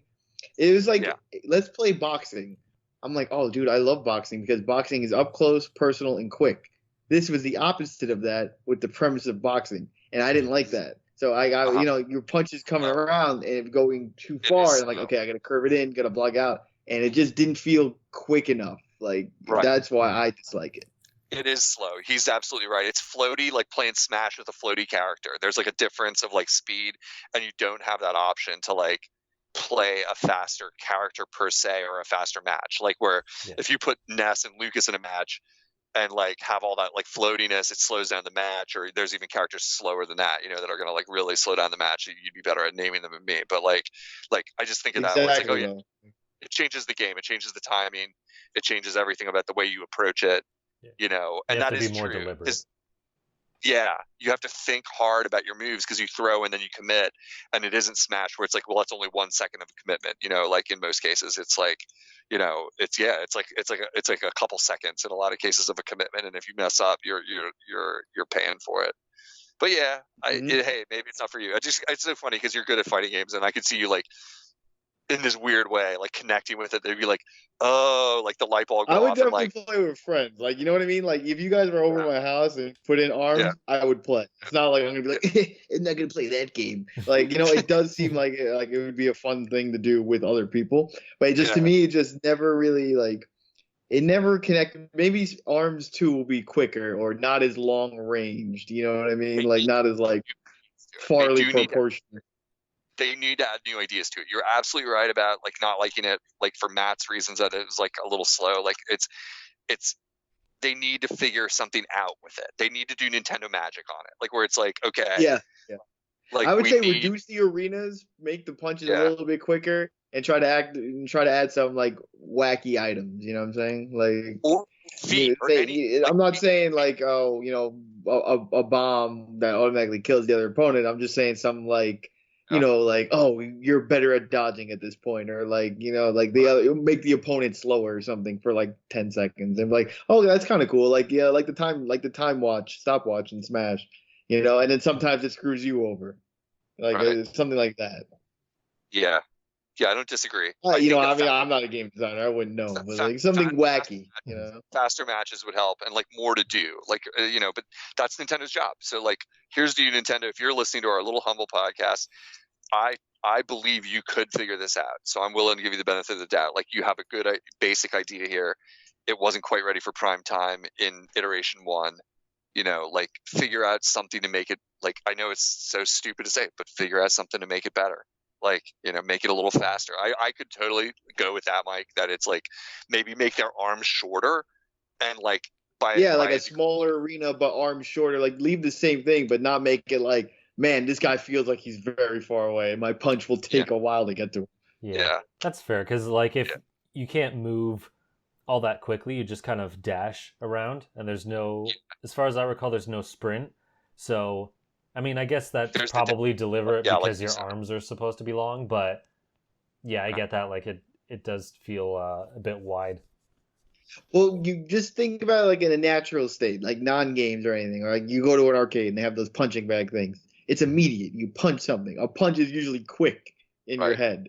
It's just natural nature. Like it's just natural nature. It's just nature. Like a punch is something that's quick. I mean, it's quick. Kicks are longer than punches, but it just felt like I was doing like this dramatic thing. Granted, that is the point of the game. I'm not trying to say get rid of spring arms and just make boxing. They could just make another punch out if they ever wanted to. I think you got to think of it more as those sticky hands. Yeah. Oh yeah. Just slapping people across the stage. Yeah. I'm actually thinking like it feels 100% forced by HQ. Undeniably. It's just like, that's why Sakurai. I heard there was a gun to Sakurai's head. He's like, I heard you like arms. He's like, no, nobody does. They're like, well, too bad. did you see what Twitter just did to me over Fire Emblem? Like, please no. And they're like, sorry. Like, like, but he's like, he's like, I'm gonna make another Bailiff at this rate, all right? And he's like, well, it's too late. Yeah, I mean, it's like really funny too, because like that's part of the strategy here of them pre-announcing it. 100 billion%. Have they ever done that before? Where they pre-announced like what series? I don't think so. No. Like where it's like they're trying to get ahead of the bad press when they drop the next one. That the sting is off it, where it's not going to be like Twitter exploding. They generated press though. They're like, it's going to be like, oh, now instead of bad press of dropping a trash bag, they're all like, ooh, who could it possibly be? You know, and now people are excited to know, but also disappointed at the same time. But they're excited to find out. Yeah. You know, like now it's like, okay, I'm already disappointed. Now let's all guess. Yeah, you're trying to like come to terms with it. I think that's really so you're smart. like, I'll be okay with it as long as it's Ribbon Girl. It's like the Mario and Rabbids leak, right? When people first thought of it, they're like, "This is the stupidest thing in the world," and then after it cooled off after a few months, and people saw it, they're like, "Hey, you know what? You're coming around to it." I think it's also because though they're probably not going to have like another big direct between now and E3 because it's like 3 months away. Or whatever, so, and they know anytime there's a Nintendo Direct and Smash isn't acknowledged in some sense, there's people going crazy in their Twitter comments. Yep. So like, you know what? Just shut up here. Here's an idea. Fight over it. You got some. Yeah. You fed it to the Clay. What's the saying? The wolves. You fed it to the lion's pit, lion's den. Yeah, fed it to the wolves, threw it in the lion's den, kind of thing. So it's like. Yeah, we acknowledge it. You can, you guys can live your life now. Yeah. You know? I think it's super smart. I think I got to give them mad props now that we're talking about it, like to do that, because like the Bailiff controversy probably burned pretty hard up at HQ, and it's just like, okay, like, you know, we got to think of a better way to handle this, because like these people really fucking care. They get really mouthy. And like it's really bad press when the whole story of a news cycle is like everyone's pissed about Bailiff. You know, like let's figure out a way to handle this. And by the way, we already decided who the next 5 characters are. So like it's not even like we have a choice in the matter. They're already under development. We got to figure out ways to message it better. This is all a PR thing. Yeah. You know, so like let's like just tell them what game it is. You know, if we're a little worried, instead of like, if we know we got a Ryu where everyone's going to be pumped, we don't have to do anything. We'll just sneak it up on them like normal. But if we're a little... Yeah. If it's like Doom Guy, Chief, or Dante, he's like, everyone's like, they know they're going to love it. But if it's somebody controversial, well, I think, piece it out. I think the other thing about this too is that because it's a Nintendo character, it doesn't really matter. They can just be like, you know what?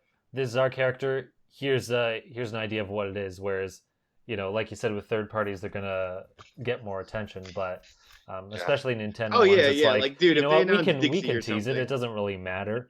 Yeah. And also, you know, curve the potential problem of, you know, is it another Fire Emblem character or some other random thing?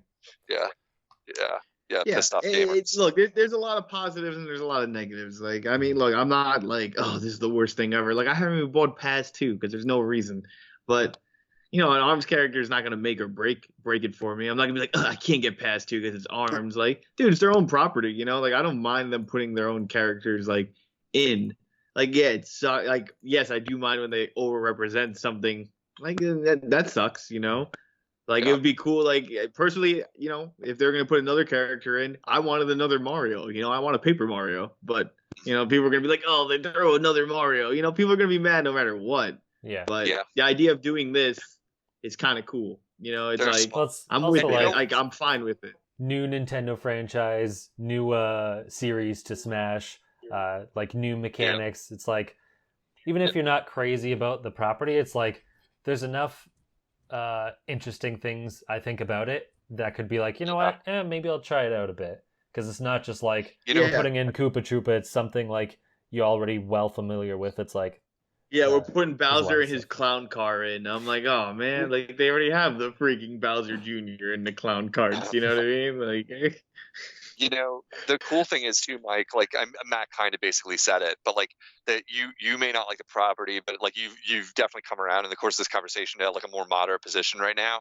But like the cool thing is, as a mechanic, ARMS is a good choice because it's different, because it brings something new. Because why do we think Bela sucks? Not only are we tired of Fire Emblem, but if they brought some Fire Emblem character that had like this cool like concept to it, I'd be like more forgiving. I'd be like, well, I don't care, like Fire Emblem or not. I don't like most of the sword characters. Are not. I my mean, they thing. tried that with Bailiff, but the problem is Fire Emblem is already so. I want to say something with Mal, not malevolent, but something already a full distrusting. Nobody wants Fire Emblem in Smash ever again, and they're like, okay, we're gonna make a different Fire Emblem, and we're like, who cares? We don't want anything. Don't want any Fire Emblem. I would have taken Mario with a sword, and I've been like, this is way cooler. You know, he would have been like, they're like, okay, we didn't know what to do. We modded Mario over Marth. He doesn't even have different voice lines. It's still Marth. You know, this is ridiculous now. Speaking in Japanese too.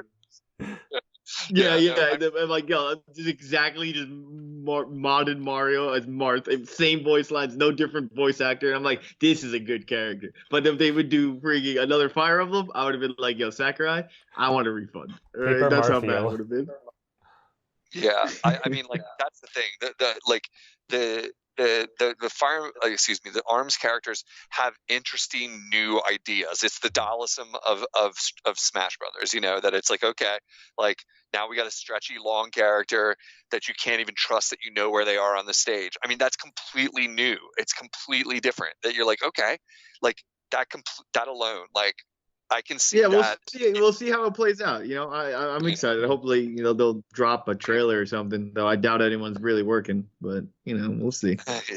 Yeah, no, Sakurai's work. Don't you think he's sleeping on it? He's got his development kit at home, dude. He's smart. That's Sakurai guy, I mean, at least he has good ideas, unlike Miyamoto. So I'll trust Sakurai for now. Oh, good Lord, sorry, listeners. All right. You know what they're doing right now? They're like, Miyamoto, you ever seen your camera work on Sunshine? We're about to fix that. I'm gonna be like, oh, thank God. Oh, right? Speaking of Sunshine, let's get into the rest of the news. Okay, the only bad things about Sunshine, besides most of it, is Miyamoto's hand touching it. All right, that's it. No, he was still good then. Before he went crazy. 2009 is the fall of Miyamoto. Oh my gosh. All anyway, right, so let me explain this thing. So a number of websites are claiming that a 3D Mario collection, or at the very least, a bunch of Mario games are being remastered for Mario's 35th anniversary. Apparently they had some physical thing they were going to plan for E3, but that dropped. I wouldn't doubt it because they've been doing that the last couple of years with like Zelda and some other stuff. We probably won't even see any remnants of that anyway. But anyway, they're claiming that Super Mario 64, Sunshine, and Galaxy will be remastered for the Switch. It doesn't say remade, just says remastered. I can go over that later. And that a deluxe version of Super Mario 3D World is coming, along with a new Paper Mario game. And that 3D World Deluxe will add new levels. Yeah. Potentially. Yeah, like the Captain Toad Deluxe thing, most likely. I think only New Super Mario Brothers U Deluxe didn't have anything new in it, right? That one was just a complete straight port, where it just up to 1080. Because Donkey Kong had Funky Kong, so yeah. Oh no, it had oh my gosh, the crown. The princess crown, the Toadette thing. Oh my gosh. Yeah. Only Toad. They added Toadette because they got rid of the colored Toad, and they had the princess set, the crownette. I don't know what it's called anymore. I never played Toadette in that game anyway, so I couldn't use the power. It was literally a character-specific power. How stupid it was. Yeah, it's weird. But yeah. So opinions? Yes, it is the greatest idea of all time. All right. Anyone else? Any other opinions? Unoclay has some opinions. Well, I can finally play a 64 game and not cry. Okay, how about that one? Matt, I've been talking a lot. I feel like you should give it a rundown of your feelings about this. Yeah, Matt, you go first, and I'll praise it and say how it's the best thing ever. And then Clay will go, this is only for crazy people, and this will never happen because Nintendo won't do this. And then I say, what if they remastered every individual game and sold them at $30 for each individual game? And then I've been like, now that's the Nintendo I know. All right, but go on. All right, thanks for listening, everyone. Yeah.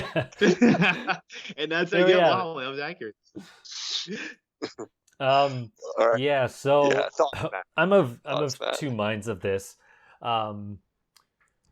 It depends what they mean by a remaster. So remaster, Xenoblade would be a remake because they're remaking the models. They're sometimes you can add content, not necessarily, but at the very least, you're remaking the models to fit modern standards. Remasters are usually just they run up Enhanced in a ports. higher resolution or frame rate, or they might fix a couple of things, but it's mostly the same. It's not like they remade models or sprites or anything like that. Wait, Matt, so- Matt. You could just use an easy example. Resident Evil 3 came out this week. That's a remake, and that's Correct. not a remaster.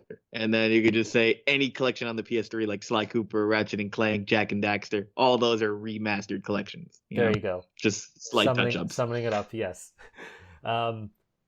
So my, I guess my concern is I would not be surprised if they put them all in one collection for full price. If it's just like here are the ROMs or ISOs or whatever, all in one bundle. We didn't really touch it. It's just it works in widescreen now. But if they do anything more like Wind Waker, where they're like, oh, we're gonna touch up the lighting and we're gonna do this and do that and blah blah blah, then they would probably sell that as its own thing. It really depends on how far they take it. Because Wind Waker, if you look back at it, Wind Waker HD didn't really do a whole lot. They basically just added better lighting to it. The models are the same. Like they added some other functionality, so I guess you could say there's that as well. But for the most part, it's like they mess with the lighting. Maybe they redid some textures. I don't really remember. Maybe that's just the effects of the lighting. Well, I was gonna say But they did some Twilight of Princess barely got anything different. Yeah, that was- that's the one. was That, like a that was straight port. That's the remaster I would, Ugh. compare it more Yeah. to. Like it'd be like, they touched up, they made it brighter, and they added the stamps. Yeah. That's all I could think about in Twilight Princess. But also because like I don't see them charging $20 for Mario 64 on the eShop. I could see them doing that for like Sunshine maybe. And then Galaxy. You are crazy. Like Wait, but Kelly, before he goes on, though, I'm pretty sure Sunshine, Galaxy, and 64 are still on the Wii U eShop. If anybody could look up the prices of I them wasn't right sure now. if Sunshine was. Did it? Sunshine's I don't not. no, Sunshine's- because no GameCube games came over. Yeah. Okay, so Sunshine's- only Galaxy and 64. How much are those? Those are not. Those are literally just straight dump the ISO, dump the ROM, right? Those are yeah, no let me different. look it up if I can These find Galaxy it. for $20, you're like out of your mind. Like, there's no chance. They are not going to give away Galaxy, one of the games that people want the most, for anything less than full price. Like, they're going to go for $50, $60 for Galaxy Remaster. If they like Yeah, but they're just gonna make it HD and clean up some You can models, be- man. But that is Nintendo. Like, I mean, I can almost hear an argument for 64 coming out at a cheaper price because it's like such it's a only dated game. $10. But- Yeah, just looking at it's $10 on the Wii U eShop. They're both. So So it's $10 Galaxy or just 64? 64.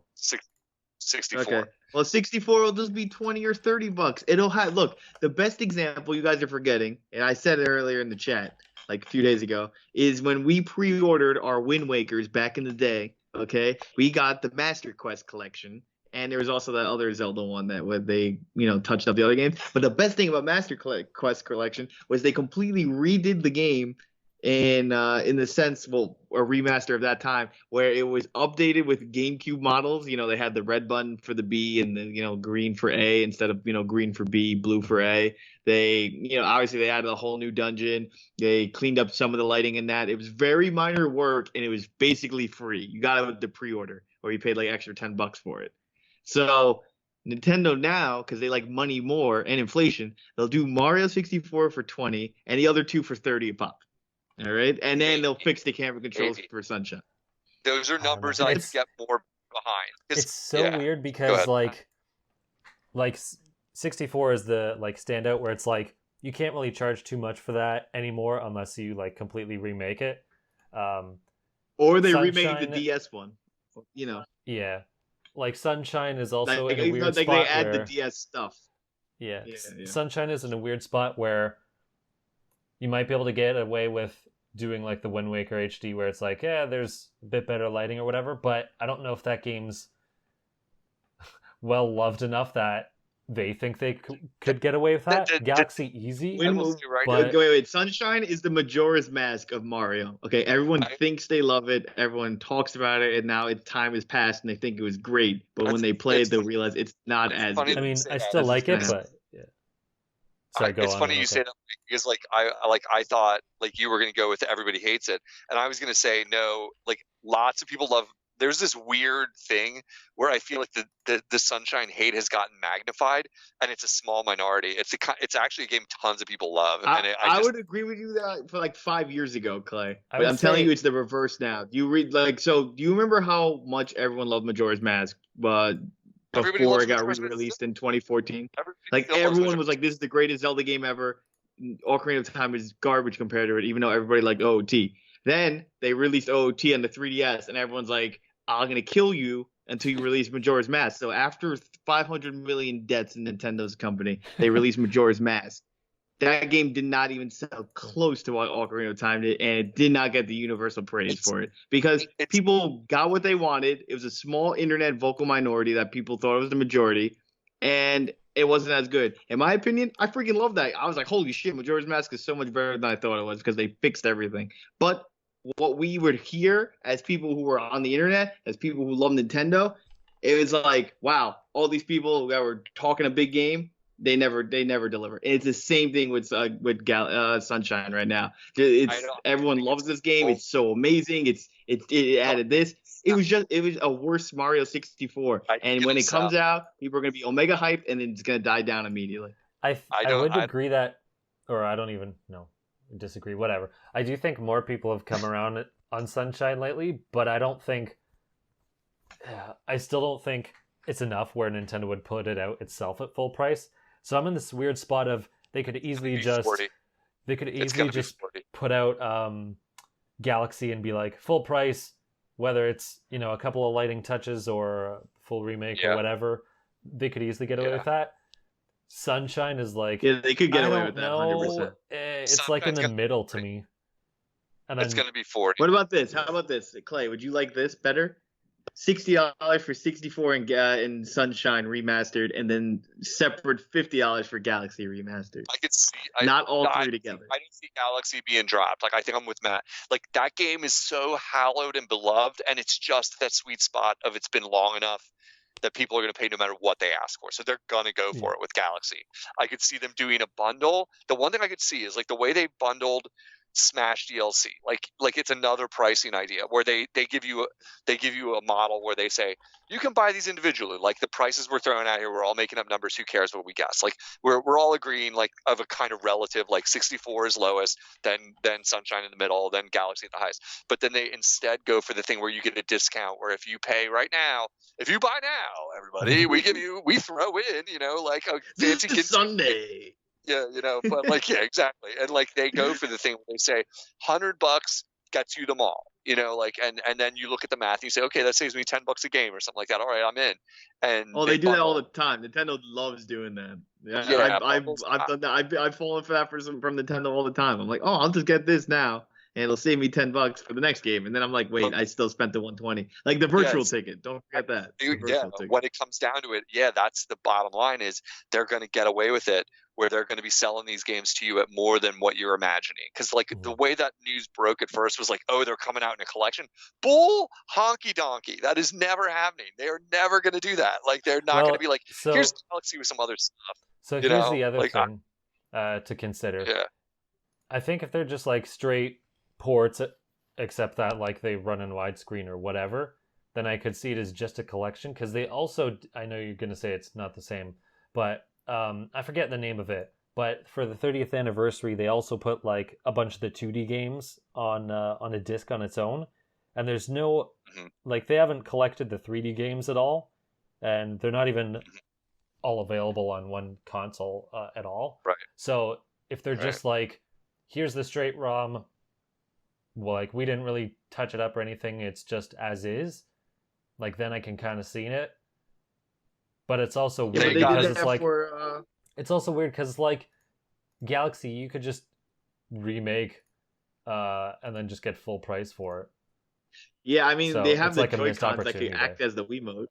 Yeah. Yeah, I know, I agree. But the thing is, though, remember when they do these things for Mario, they do go hard, aka Mario All Stars, and then that's what got re-released for the Mario 25th anniversary. Oh, You know, 25th, you're right. like Mario All Stars are remakes.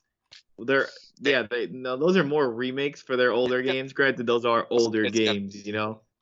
It's going to be remasters, like Matt's saying. It's not going to be remakes. Yeah, I mean, like, I agree. As long as it's look, I don't even want that many things. I just want some of the polygons touched up, and some of the camera and button controls touched up. Other than that, I really don't give a crap. Like if it's the same game, or even if it's just still in 480p, like that that does not matter to me. As long as it's like the Ocarina of Time one, where it's like, okay, we updated the button layout and we updated the camera. Like I'm cool with that. I'm most excited. I know Mike's not a fan of Sunshine, so we'll just leave that aside. Like, I'm most excited for Sunshine, but the one that really is the one that I'm interested to see is personally, and this might be not a popular thing to say among Nintendo fans, but I have a hard time going back to Galaxy because I think that the graphics, the resolution of Galaxy does not age that well, and I have a Wii running through an upscaler, a FrameMeister, with like. It should look as good as it can get. And that game just like, it's just at the edge of when Nintendo was like, getting into, finally waking up to HD. But like the game doesn't look great in HD now. Like it's just very. What are you running? Well, the Clay, game you on? can play if you look at Dolphin, there are HD textures for it. I was I'm playing sure. it with HD textures. Like I'm the sure. NVIDIA Shield runs But that's at it's a 1080p. fan making HD textures, so I agree with you. What were you saying, Sorry, Matt? Matt, I was gonna say I've seen both the emulator or Dolphin emulator run at 1080, and then the NVIDIA Shield already has Galaxy in like 1080p. So it's like, Yeah, that's if they wanted to, they could just Nintendo port that released over. that by accident. Yeah. that's The other thing, Clay. We So, like, forgot that's the other about thing that. I Matt, could you just see, brought up like- a huge point. No, Matt brought up a huge point because they already remastered and made it 1080p for that random Chinese NVIDIA Shield. Yeah. So like if they're Cool. just doing minimal things, it's like they could just put that on. Like I honestly think I this think- looks I think that's good what they're going enough. to do. We just cracked it. If this rumor's real, that's what they will do, because that's one of the biggest, hardest things here. Because like getting a GameCube game to run and look good isn't hard. They look good. Like Sunshine looks pretty good when you play it now. It's like, dude, if you look up something called Project Slippy for Melee. I mean, I play that shit like every day now because I just keep playing Melee instead of Ultimate. Dude, it looks amazing. I'm telling you, like you're gonna be like, yo, this is what Melee looks like. I've heard that. I've heard from people. It's like once you go to Dolphin or whatever, you never come back to the OG hardware, and I don't want to, so I just don't. You know what I mean? Like I don't want to have that. That's fair. That's fair. It's like, but It's very hard to go back. I'm telling you, N64 and GameCube. I've heard that they're like, oh, once you play an emulator, you're gonna be like done with your original hardware, and I'm like, but I love my original hardware. It's like I love it. Like people again. I when I played Sonic Colors, I recently replayed that on my channel. Before I did that, I got a nice Gecko AR code on my Dolphin to make it 60 FPS, and then I downloaded somebody who completely redid every texture and made it HD. I was like, yo, this game's sick now, and it's just.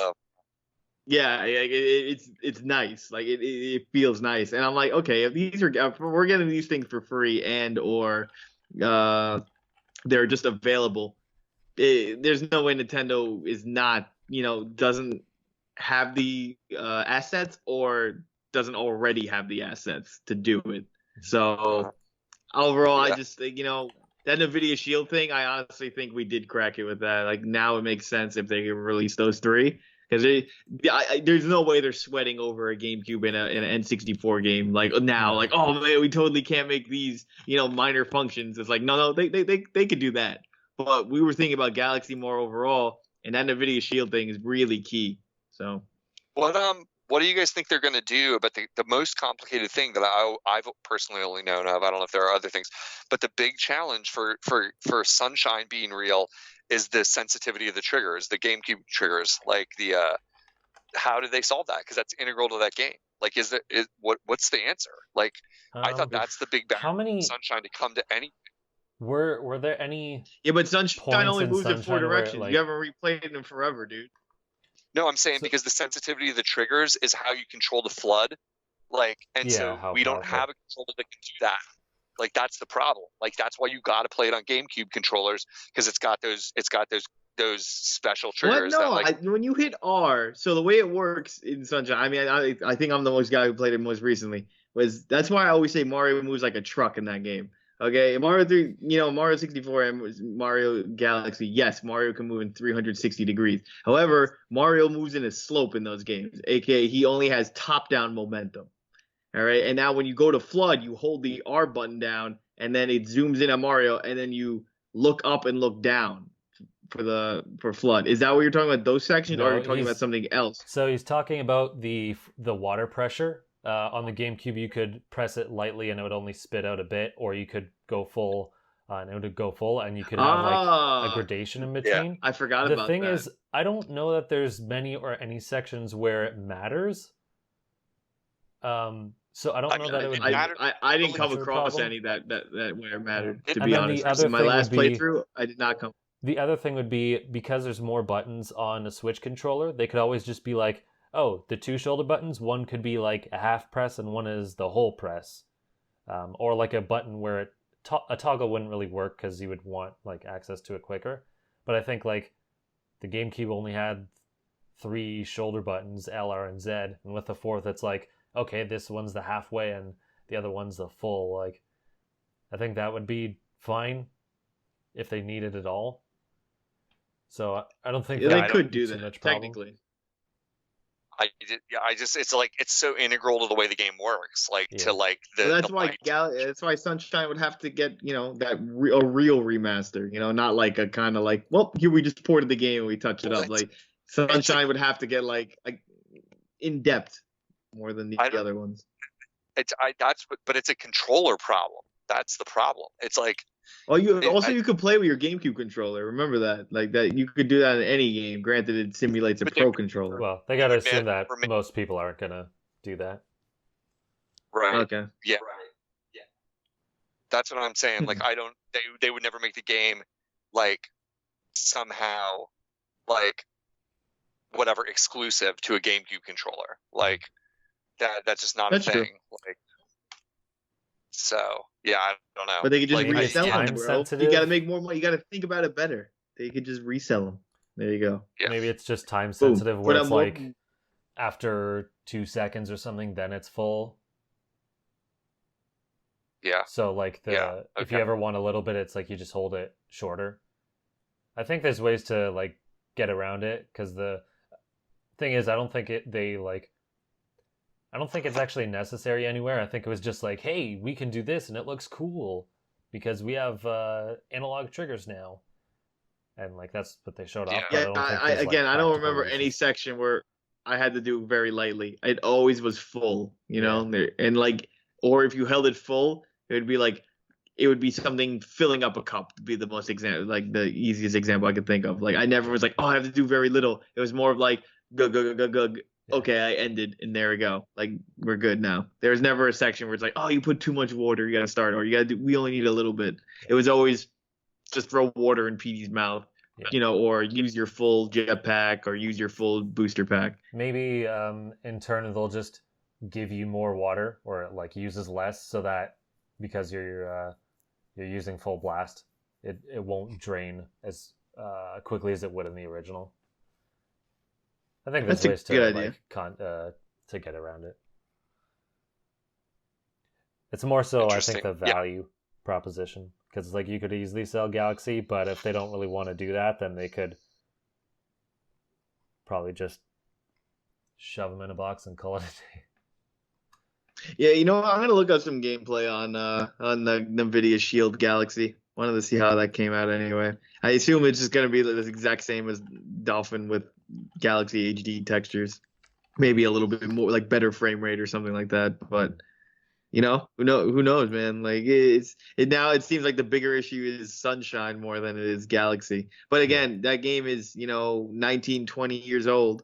I don't think they're going to have a problem as experienced developers being like, oh, yeah, we're having a problem here, but we made Mario Odyssey. Like, that's not going to happen. Like I'm pretty Right. sure they can. The trigger think thing. of The only alternate- reason I've ever it's a problem is the trigger thing. Like the sensitivity of flood actually matters to gameplay, and it's been too long since I played it to really comment more. That's why I asked. So it's like we'll see. No, I it's a guess. great question, dude. Mhm. You know, Absolutely great question. like it's like for Smash Bros, it doesn't matter about the sensitivity of the triggers. It's just like you guys just love GameCube controls. Whoa! In Melee, it does. You have a light shield and a regular shield. You can only power reflect with a normal shield in that game. And has Melee ever been released off of GameCube? No. Oh, no. I was genuinely asking. I was making sure it wasn't. Oh There's no! your answer. Nintendo hates Melee, man. Well, They'll they hate never it. put it It out might be again. because of the same problem, bro. Like it might be the same problem, like the triggers that they're like, well, the problem here is we don't make games where you have to buy a special controller. We'd have to release the game with a controller, no matter what system we ported it to, because the triggers won't work right. You know, like on damn. any other thing. So, you know what I'm saying? Like they Yeah, we're not I never really thought about that. I thought it was more just Nintendo hates Melee, but that's these are some Well, great I mean, Great it thought. would, the GameCube controllers. they'd No still way. make it Like, work it's a problem. for most people. It would only be the purists that care, and even them, they would just buy the GameCube controller. But at the same time, I also That's true. Yeah, I that also is think, always an option. I also think the purists wouldn't It- buy Melee HD anyway, because they're going to be like find something that like isn't the same. Yeah. So they're like, Things wrong with we, it. we want this, No, and then it no. comes out and they're like, well, you did it wrong. It's like, well, you didn't really want it, did you?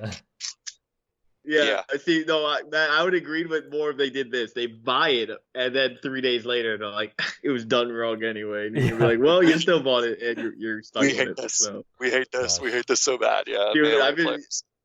Oh yeah, we haven't talked. We haven't said what we play. I'm telling you guys, I've been playing Melee every day for like the last 3-4 weeks. Such a good my game, gosh. man. Such. Cool. Well, all right. So we hashed the heck out of that news drop. So I'm coming around to believing it could be something real, but the initial rumors did get then updated by other people because my initial hot take, was like very negative. This is bullshit. This is completely made up. I still think, like, I'm a little surprised by everybody running with this, where it's like only one or two news sources saying this, but like, Right. okay, if everybody else is saying it, all right, but put me in the like lightly skeptical, but like a little more convinced this is a real thing. Mhm. But I don't know, You it's just need like, to talk Yeah, some no, real that's Nintendians, bro. That's it. but so yeah. So anyway, anything else, Matt? We're running up on the 2-hour mark here. So what else you want to talk about? Are we getting there? That was Why I it. They- played Animal Crossing? I'll Oh explain. right, yeah. Why did you play Animal Crossing? I got it as a gift, and it's actually not bad, but like I already burnt out. But He's like, I don't know how did people 3 play it all months the of time. Animal Crossing in 2 days.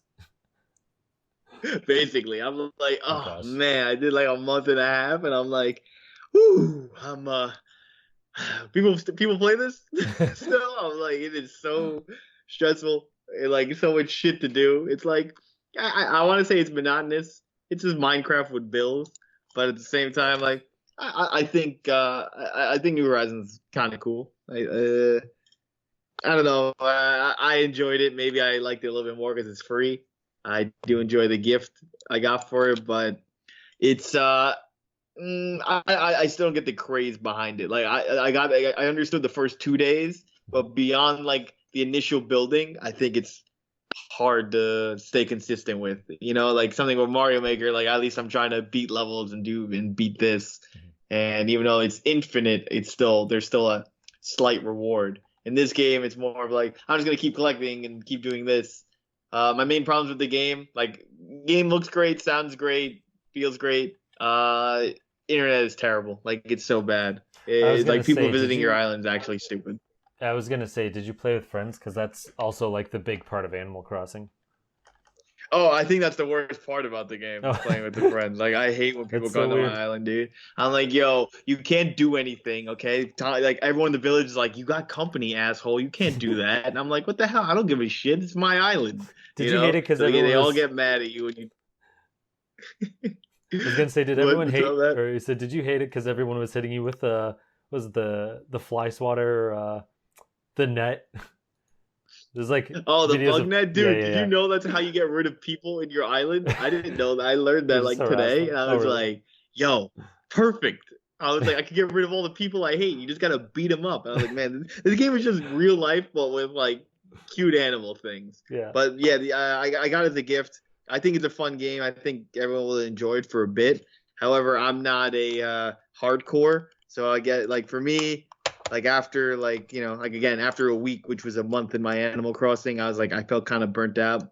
I'll try to play it as much as I can. Like it comes in spurts, but Final Fantasy VII Remake's coming out, and I like again I've been playing Melee, and I have a few other games on my Switch. I finally got a little bit further in Tokyo Mirage Sessions, which Clay, you asked me to tell you how I feel when I got further in.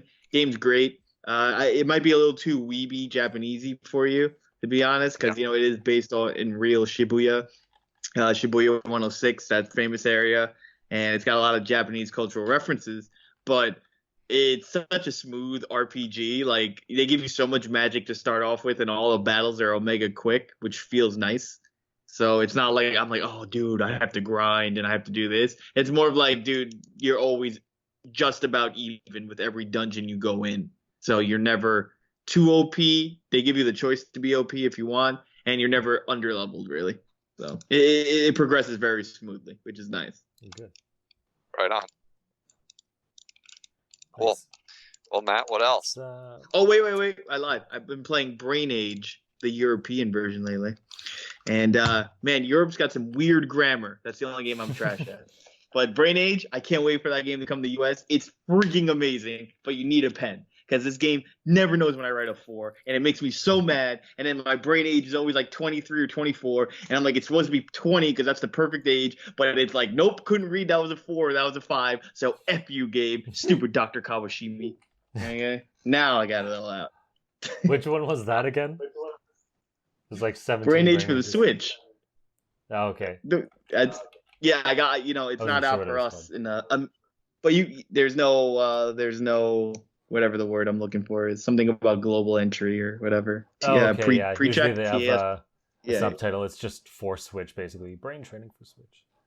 Gotcha. Yeah, but the thing is, though, the reason why you have to go to the other eShop or the way I have it is because I mean, this is just common knowledge, but like we have a little bit of differences between Canada and America, but like between Europe English and our English together here, it's like, what the hell's going on? And then like Japanese, grammar tests in Brain Age don't translate well at all, or even the same to anything in America. Yeah. So it's like, that's why these games never get globally released.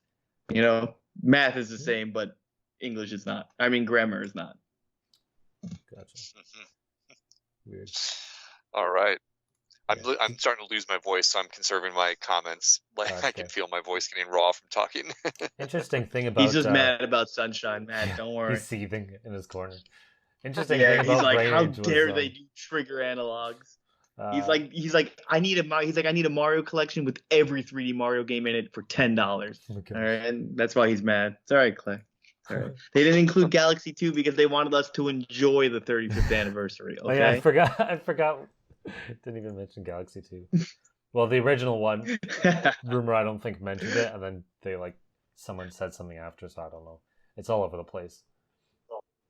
Yeah, it really is. I mean, we'll find out more. I heard Nintendo's canceling their E3 Direct, but I don't believe that's true. No, they're definitely going to have something. And then I guess last thing was I played a new game this week.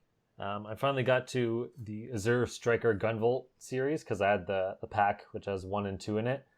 Oh, finally, dude. Yeah, I know, finally. And it was funny because I went to play it. I'm like, I feel like you talked about this one since your 3DS. Oh my gosh, yeah. Well, there was a demo. It was funny because I start up the game and I'm like, I'm ready to play this with my SNES thing because it was like one of the earliest games I thought of with the controller. I'm like, yeah, and then I go into it and it's like, all right, doing all the button maps, and it's like, your special button is on the joystick. I'm like, damn it. Oh. Like, no, can I get away without using it? And I get through and it's like, no, because this you need you can use it for health or special super damage. I'm like, crap.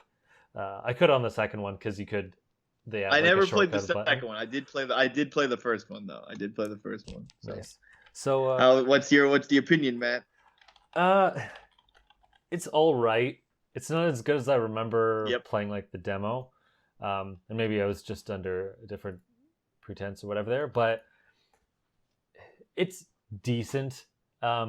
It's interesting. It's like an amalgamation of Mega Man games. It's got like designs from Mega Man Zero.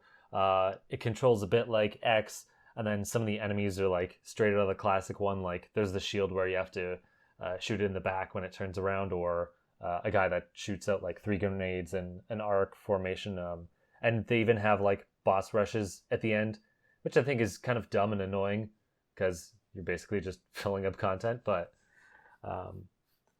yeah, otherwise it's decent. So how the game works is rather than shooting enemies, you have a gun and you can tag enemies, and it can go up to three levels.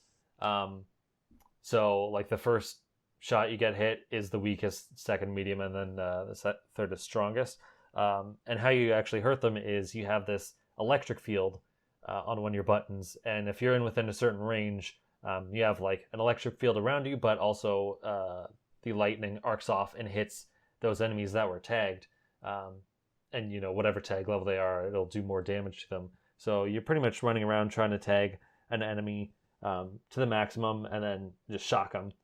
And then the other part of tagging is it's divvied up between different enemies. So if I shoot one guy all the way to 3 and then shoot another guy, that one will carry over. So one will have like level 2 damage and one will have level 1.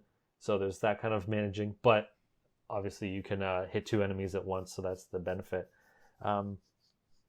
But I guess my problem with the game was not that it wasn't fun, but I always felt like I was playing it wrong. So for one thing, I think you should definitely change up the control layout, because the way it is, it's set up like a Mega Man style where you have jump on like A and then shoot on another and whatever. But really, you should have most of those buttons on the triggers, I found. Just because then you can have jump on the face button, tag on the shoulder button, and then like shock on the other tag button. Right, and also if you use your field in the air, you like hover, or you'll descend slower, so you can jump, like do a dash long jump and then like hover across. Some different mechanics like that, which are interesting. But anyway, back to... But, man, I was gonna say was how close is it to Mega Man X? Wasn't that the direct comparison to the game when it originally came? It was like this game is like not a spiritual successor to Mega Man X like Mega Man Zero was, but it was the more modern Mega Man X.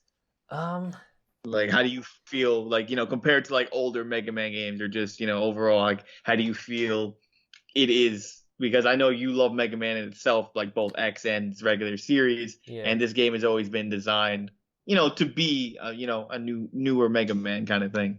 Yeah, it's similar for sure. Like your movement, like dashing around and jumping off the side of walls and stuff. That part's consistent. It's like the tag and electric. I'll just say shock. Like tagging and shocking people is what makes it or how changes up how you play. And I guess I felt like I was playing it wrong, because it's weird to like go up to an enemy or near them, shoot them, and then like stand around shocking them and really not doing a whole lot other than like obviously trying to dodge their bullets. So it's so weird, because the mechanics they have, you could easily speed run it, because you can long jump over things and then hover in the air and do that, and then, you know, dash and jump on the walls.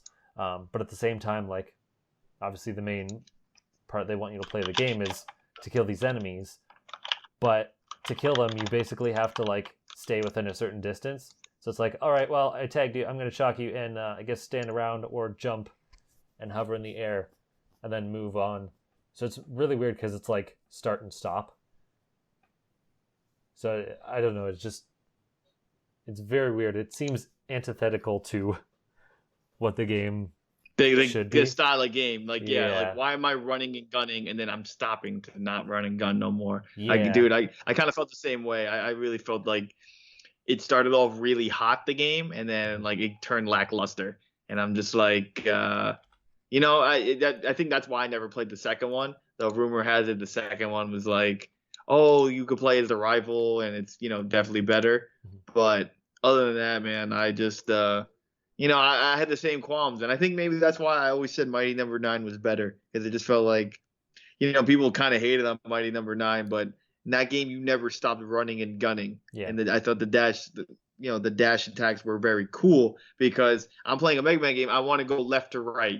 Granted, sometimes I'm going down, but I'm still going to an end goal. Like, I'm never not moving unless it's a boss fight. And then, like, here in sections, I just felt like the game is like, oh, well, we have special moves and you can do this, so we're going to make you do it rather than just, like, seamlessly do it. Mm-hmm. But no, I'm glad you got to try it. I think that's the important thing. Like, trying these games, like, same thing with me with the Ring Fit. Like, I wanted to try it because I hate having oh man, I didn't get to play it. I definitely want to play it, and then it's on the back of your mind forever. It's the same thing with me right now with not Tokyo Mirage, but I guess Animal Crossing, a bit of Tokyo Mirage. Oh, with Dragon Quest 11, I have a copy.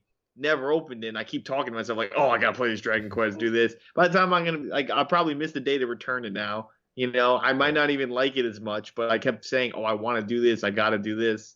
And boom, now it's going to suck ass, or like it's in my mind all the time, even though I'm playing other games and enjoying other things. So I guess did you feel the same way about Mighty Number? Like, I mean, Azure Gunvolt, you're like, oh, this game, I got to play it. I have it, this, that, and this. Then you play something else, and then you're just like, oh, well, I should be playing Mighty Azure Gunvolt shit. It sucks. It's a shitty feeling. Yeah, well, I only bought it recently, so it wasn't too bad. Like, I had it in the back of my mind, but it was just like, well, I'll get to it when I get to it. And it was only because it was on, like, sale that I was like, okay, buy it now, because I'll play it eventually. But yeah, it kind of sucks. Not the game sucks, just the feeling of... No, it's just that feeling. You're like, oh, I can't wait, I gotta play this. And then, like, you finally get it, and you're like, I'm kind of underwhelmed. It is what it is. Yeah, and the games... aren't too long. They're like 4 to 6 hours long each. So I don't remember what I paid for it, but I know full price is like 40 or something bucks. So it's like, I don't know that I would pay that much. I mean, I didn't, but... Well, that's a lot. Damn, I didn't even think it was that much.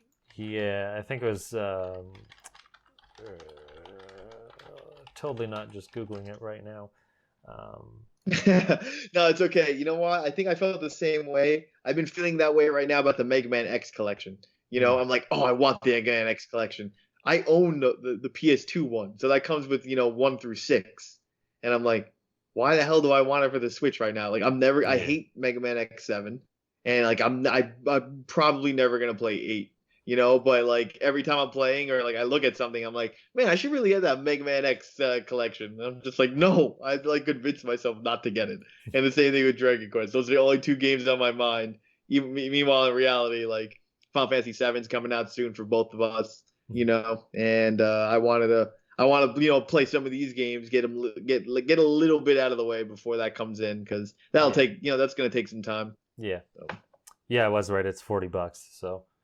I don't think it's... Yeah, that's great. That's crazy. I mean, I'm pretty sure they were $10 eShop games on the 3DS when they came out, both of them. That was the other thing, too. I thought, like, oh, it's on the Switch. Maybe they did something with the visuals or whatever, and then I played. I'm like, I mean, pixel art isn't inherently bad, but I thought they would have, like, done something with it. It's basically just a port. I might go back and play the second one, because the rival character, Copen, like, plays pretty differently. But... yeah, I don't know. Just he's also weird because he doesn't have the hover mechanic. He has rocket boots, but he only has limited ones. So maybe I'll try it for a bit. But they do have a Shovel Knight as a boss. Like if you have an amiibo. Oh, that's sick. So I'm like, wow. Cool. Cool. I don't think I used it for the Wii U Shovel Knight by the time they did that. So it'd probably be like the first time I actually used it. So it's like, wow, one random game. But yeah, it's yeah, it's funny. I think maybe Matt, we're spoiled. It's not funny, but I think we're spoiled. It's just more of I think it's a funny coincidence. We're spoiled from Shovel Knight in the sense where all the DLC and stuff was free, but if you didn't get it, the Switch version fixed up everything and added everything in it. And it's like, oh, okay. I assume every other indie game I like is gonna do this, and it does not. And it just kind of like sucks. And I think Shovel Knight Treasure Trove is $30. You know what I mean? Like they didn't charge more. Like I think that maybe they did. Like I think Shovel Knight's like 20 without like everything on it. Mhm. But yeah, it's just you're looking at this and you're like, okay, what do they add? Well, they're charging more than the initial game and putting them together, and you're like, oh, they only added Shovel Knight, or they added a color palette, and you're just like, well, the other thing too is it's a pack. So usually with a pack, it's like, oh, it's a reduced cost, but you get more. It's like, well, I think you charged more. Someone said like there's DLC in it. I don't know if that's right. There's some like hidden mode I didn't unlock. Maybe that's what the DLC is. I have no idea. But yeah, it's just weird. It's like, I'm pretty sure you're charging more for the game, but not adding anything. I don't get that. Yeah, they're charging for the port, which usually makes no sense. Yeah, is what it is, man. Yeah. I again glad you played it and got it out of your system. Yeah, so it's cool to I think get that's it out. the. Think I'll Clay, any last words? I think we're done. Yeah. Oh, Clay fell asleep, boys. Oh well. Yeah, I think I'll probably check out some other indies in between now and like, I guess until September. Well, man, like, the moving out demo is. You know what? I don't know if you're interested, but Trials of Mana had a demo only for the Japanese eShop. No, it's on North America, I think. Yeah, that's Secret of Mana 3, I guess. Or I think Secret of Mana is the second one from what I've heard. I don't really know much about the series, but I did play that demo. Mm-hmm. And cool thing is that demo, it counts as your save file if you get the game. So Yes. You will be playing, I heard the demo's pretty long too. Like it's like legitimately like 2 hours. Wow. The only thing that sucks about that game is there's 6 main characters and you only get the main story for whoever you pick as your main character. The other 2 just are your support characters. So you'd have to play the game 6 times kind of thing to get every story. No. But, there's the stats carry over, which is nice. However, like I said, if you're looking to play a new demo and then you're like, oh, I might buy this game, at least it counts as progress towards the game. So you'd be like, oh, I already did 3 hours of the game. I don't have to redo the beginning. Nice. Yeah, I think, I saw that, and it just reminded me of Dragon Quest. It's like that demo. It's like, it's 10 hours long. It's like, oh, man. It's like, I basically have to account for a game. Because it's like, oh, man, if I'm going to start this up, I got to make sure I got nothing else on the wing. Dude, that's exactly how I've been feeling lately. I'm like, okay, I'm going to start these RPGs up. Okay, let me make sure I deleted everything in my brain in every game ever. And they're like, ooh, sorry, man. You remember that obscure N64 game you were thinking about 10 years ago? Well, here it is now in your head. And I'm like, no, I should play that game. Well, that's why I think I'm going to... That's why I played those stupid-ass those ROM hacks in Mario 64. I was like, years ago, I was like, man, I always wanted to play these. And then I was like, I should finish my RPGs. Nope, I'm in the middle of downloading this ROM hack for Mario 64. Oh my gosh. Yeah, I think I'm going to postpone playing FF7 Remake. Just because, like... Dude, I just had that thought yesterday. I was looking at, like, I catalog the games I play throughout the year. And it's like, what was it? End of January was Luigi's Mansion 3 I finished. And then it wasn't until like end of March I just finished Borderlands, and then I just played this recently. So I'm like, I kind of don't want to jump into another big game this quick. And like all the other games, I think it's like Cyberpunk and something else were delayed until like September. Oh, Avengers, that's what it was. So like, man, I got so much time. I think I'm just gonna like play some indies or something in between and push back Final Fantasy VII. I think that's the right move. Just trying to squeeze out the smaller games right now, and then because there's some cool stuff on give the yourself shop the one big one. I think that's the way games are now, man. We just need to have one main game and like a few small games. I think I burnt myself out, dude. I was trying to play a lot of main games, and it's just like it didn't work out because I was like, oh, I gotta play Namco X Capcom, I gotta play Tokyo Mirage, and I gotta play some other RPG, and I was like, I don't want to play all these RPGs, dude. Like it's just like this is just too much like for me. And then I didn't play any of them because of that, and I just didn't play. I was like, yo, I'm tired of games. It's like you got to make a 60-hour commitment. It's like, man, am I ready to commit to this? Yeah, dude, I dropped Astral Chain for it. I'm like, I don't think I'm ever gonna go back to Astral Chain. It was more of like I got uncomfortable with the controls. I left for so long. And I was like, I feel like I got to relearn this game. Yeah, it's one of those That's the where you one thing I do probably like have to about RPGs. replay You it. could always, yeah, like I always feel like you could jump back into an RPG because it's still do attack, do defense, Yeah, do just magic, menus. but yeah, I'm like, all right, I can still read, so I'm good I there. can still But the other one, yeah, You're like waiting barely. until I'm someone like okay, blinds you. attack. You're like, ah, shit, I can't read anymore. Yeah. I'm like, oh shit, I should have continued that RPG. My reading is gone. I don't know what this word is. Attack? I don't know what that is. But I think it just goes out for anybody out there. Like what Matt says, you don't want to push yourself with all these games. Let's just say Matt beats Azure. Let's just say he gets Pokemon Mystery Dungeon, and then he's playing Final Fantasy VII. Like, you're gonna be like, I don't want to play any games, or you're gonna stop halfway through and take a long break, and you don't get the same experience you do. Yeah. So I'm kind of glad I figured out what I'm doing. Like, for me, man, I think Animal Crossing came at the right time because I'm trying to only play Tokyo Mirage. So I'll get through that, and I'll turn on an episode of The Mandalorian, and then I'll turn on Animal Crossing, or I'll turn on Mario Maker. And then when I'm not watching that TV show or not playing the thing, I have the RPG to carry me for the time being. Nice. Yeah, something big and a couple smaller things. Yeah. All right, bro. I think All right. I think we can end it there. I think Clay fell asleep. So Yeah, for listeners, he had people messaging him and he had to head out. He didn't just drop off the face of the earth for no reason. he totally did. I hear him right now falling off Earth. He's like, oh. Actually, I'm still here. Hey. Oh, sorry. I had you guys muted. There's a lot of music news going on. I had to talk. I'm involved with. I had to talk to some people about stuff, and I couldn't concentrate on effectively.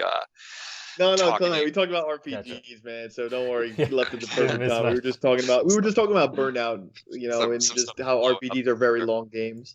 Or some stuff was blowing up on another channel of my life, so to speak. I had to handle. So yeah, cool. Okay. Sorry, I'm here. All right, well, get your last words in. We're ending. I liked the Gunvolt games, but that's all I heard Matt talking about, and then I couldn't pay attention anymore. So. There you go, guys. That's the podcast summed up. So, all right. So back for the very. Yeah. All right. So wherever you're listening, you can find us at Just Another Castle on. Crap, I skipped too far ahead. Mike, you can find me at The Mango Viking on Facebook, Twitter, and YouTube, and Source Gaming, where I post a translation video every Thursday. This week is going to be one from Cody, which is a semi-new guy to Source Gaming. I think he's been there for a couple months. He's done some translations, like the actual translating the text sort of things, but he's doing a series. And the first part, all I know is involves someone reacting to Awada's passing. So check that out. That sounds odd now that I think about it. Yeah, check out this person talking about a dead person. It sounds really happy. It's interesting. Just check it out. Yeah, thanks for the joyous news, Matt. Yeah. All right, Mike, where can people find you when you're not depressing all right, guys, find me on Game Men on YouTube or youtube.com/SNBgaming64. Stuff on there. It hasn't really been that much Nintendo stuff besides the classic Mario Maker streams, but if you do want to see some funny videos, non-Nintendo related, I played a horror game called Night of the Consumers, a parody of Night of the Living Dead. Very scary, in my opinion. And I also did a eye-tracking booby challenge that Matt commented on. So you guys can check that out. Check out how I'm a good boy. And yeah, thank you. All right. Unoclay, where can people find you? I do tweet while it's winter a little bit, so you can check me out on Unoclay_Switch. And I don't know what the limit on number of friends on my Switch is, but between old IGNers and people I know in real life, I might be approaching a limit of number of friends you can have on a Switch, but you can always hit me up. And I like playing Smash Bros. Against people that are mid-level, low, piddling, non-aggressive, mediocre players. And I've been playing a couple IGN old friends and people from the music part of my life recently and getting back into practice. I just unlocked, nice. I think, my 40th character last night. Shulk was the random drop. Just in time for the remake. The podcast. Yeah, yeah, dude, just in time. rewarded myself for actually playing. I only let myself unlock a new character when I've actually been playing a good amount, and I put in. I think me and some kids were playing until 4 a.m. the other night with some people that Damn, are close dude. to my Wow. school. So I'm That's terrible. cold It's like 19 hours right there. if you're gonna message, yeah, totally. No, if you're gonna message me and like friend me up and want to fight, I only really enjoy fighting if you're like kind of middling, only average, basic, because that's about where I'm at. If you know what I'm saying, I've played hundreds of hours, but I'm not somebody who totally remembers to do tilts. Let's put it that way. All right. I have a question for Matt before we end. Mhm. Matt, will Clay unlock every character, or will he play Odyssey? Which one will happen Oh my first? gosh. In what time period? Play off So first. I can now. Sorry, I jumped on Yeah. It that. turns it on. Aha. yeah, because like 40 characters is only like half. Yeah. Yeah, like I know, 70. dude. Something. I might be over 40. Like it's around depends. 40. I'd say that. I Whoa, didn't whoa, count. DLC 6 don't count. The DLC 6 I don't don't- count. I don't So think you're at we've like bought any 35 DLC. of, or 33 of 66. I don't have DLC. I don't buy that stuff. Like I Oh, only wow. want Okay. Then. I only want Banjo anyway. Like so, it's like whatever. I can just buy him whenever, but I can do that after I get the other 80 people that I don't have yet. So Oh my God. it's like whatever. Like, we all know No. you're waiting for that season 1 pass sale. But yeah, Matt, we need an honest What? guess. Come Yeah. November 2020, will Clay have every character, or have played Odyssey, or neither? Oh man. Huh. I kind of No, want to no, say 2020. neither. Why is this the hardest question of the podcast? Probably Wait, yeah. That's right. That's like right on it, dude. Neither. Like, what do you think? I'm gonna rush through this? Like, you guys are crazy. Like, Yeah, I mean, Clay's like, do you know I have to leave the dungeon right now? Okay, I just entered, Oh but my now I gosh. gotta leave. No, I never 100%ed it yet. It's I'm at a wall. I need someone to give me a hint, but I'm afraid to ask because I'm afraid they'll spoil stuff. Like, but like, Go to the playground, man. Just go to the playground. Be like, hey, so would you guys read Nintendo Power? Like, yo, I heard if you play Gungeon upside down controller, you'll get it. Okay. Oh my gosh. no, I do have a question though, like Smash related, since we're just like bullshitting here at the end of the podcast. So, just confirming, because like I'm unlocking people slowly, and I force myself to do their like classic mode, like all the way through at like 8.0. I have to finish Crazy Hand 8.0 or higher, like for it to count.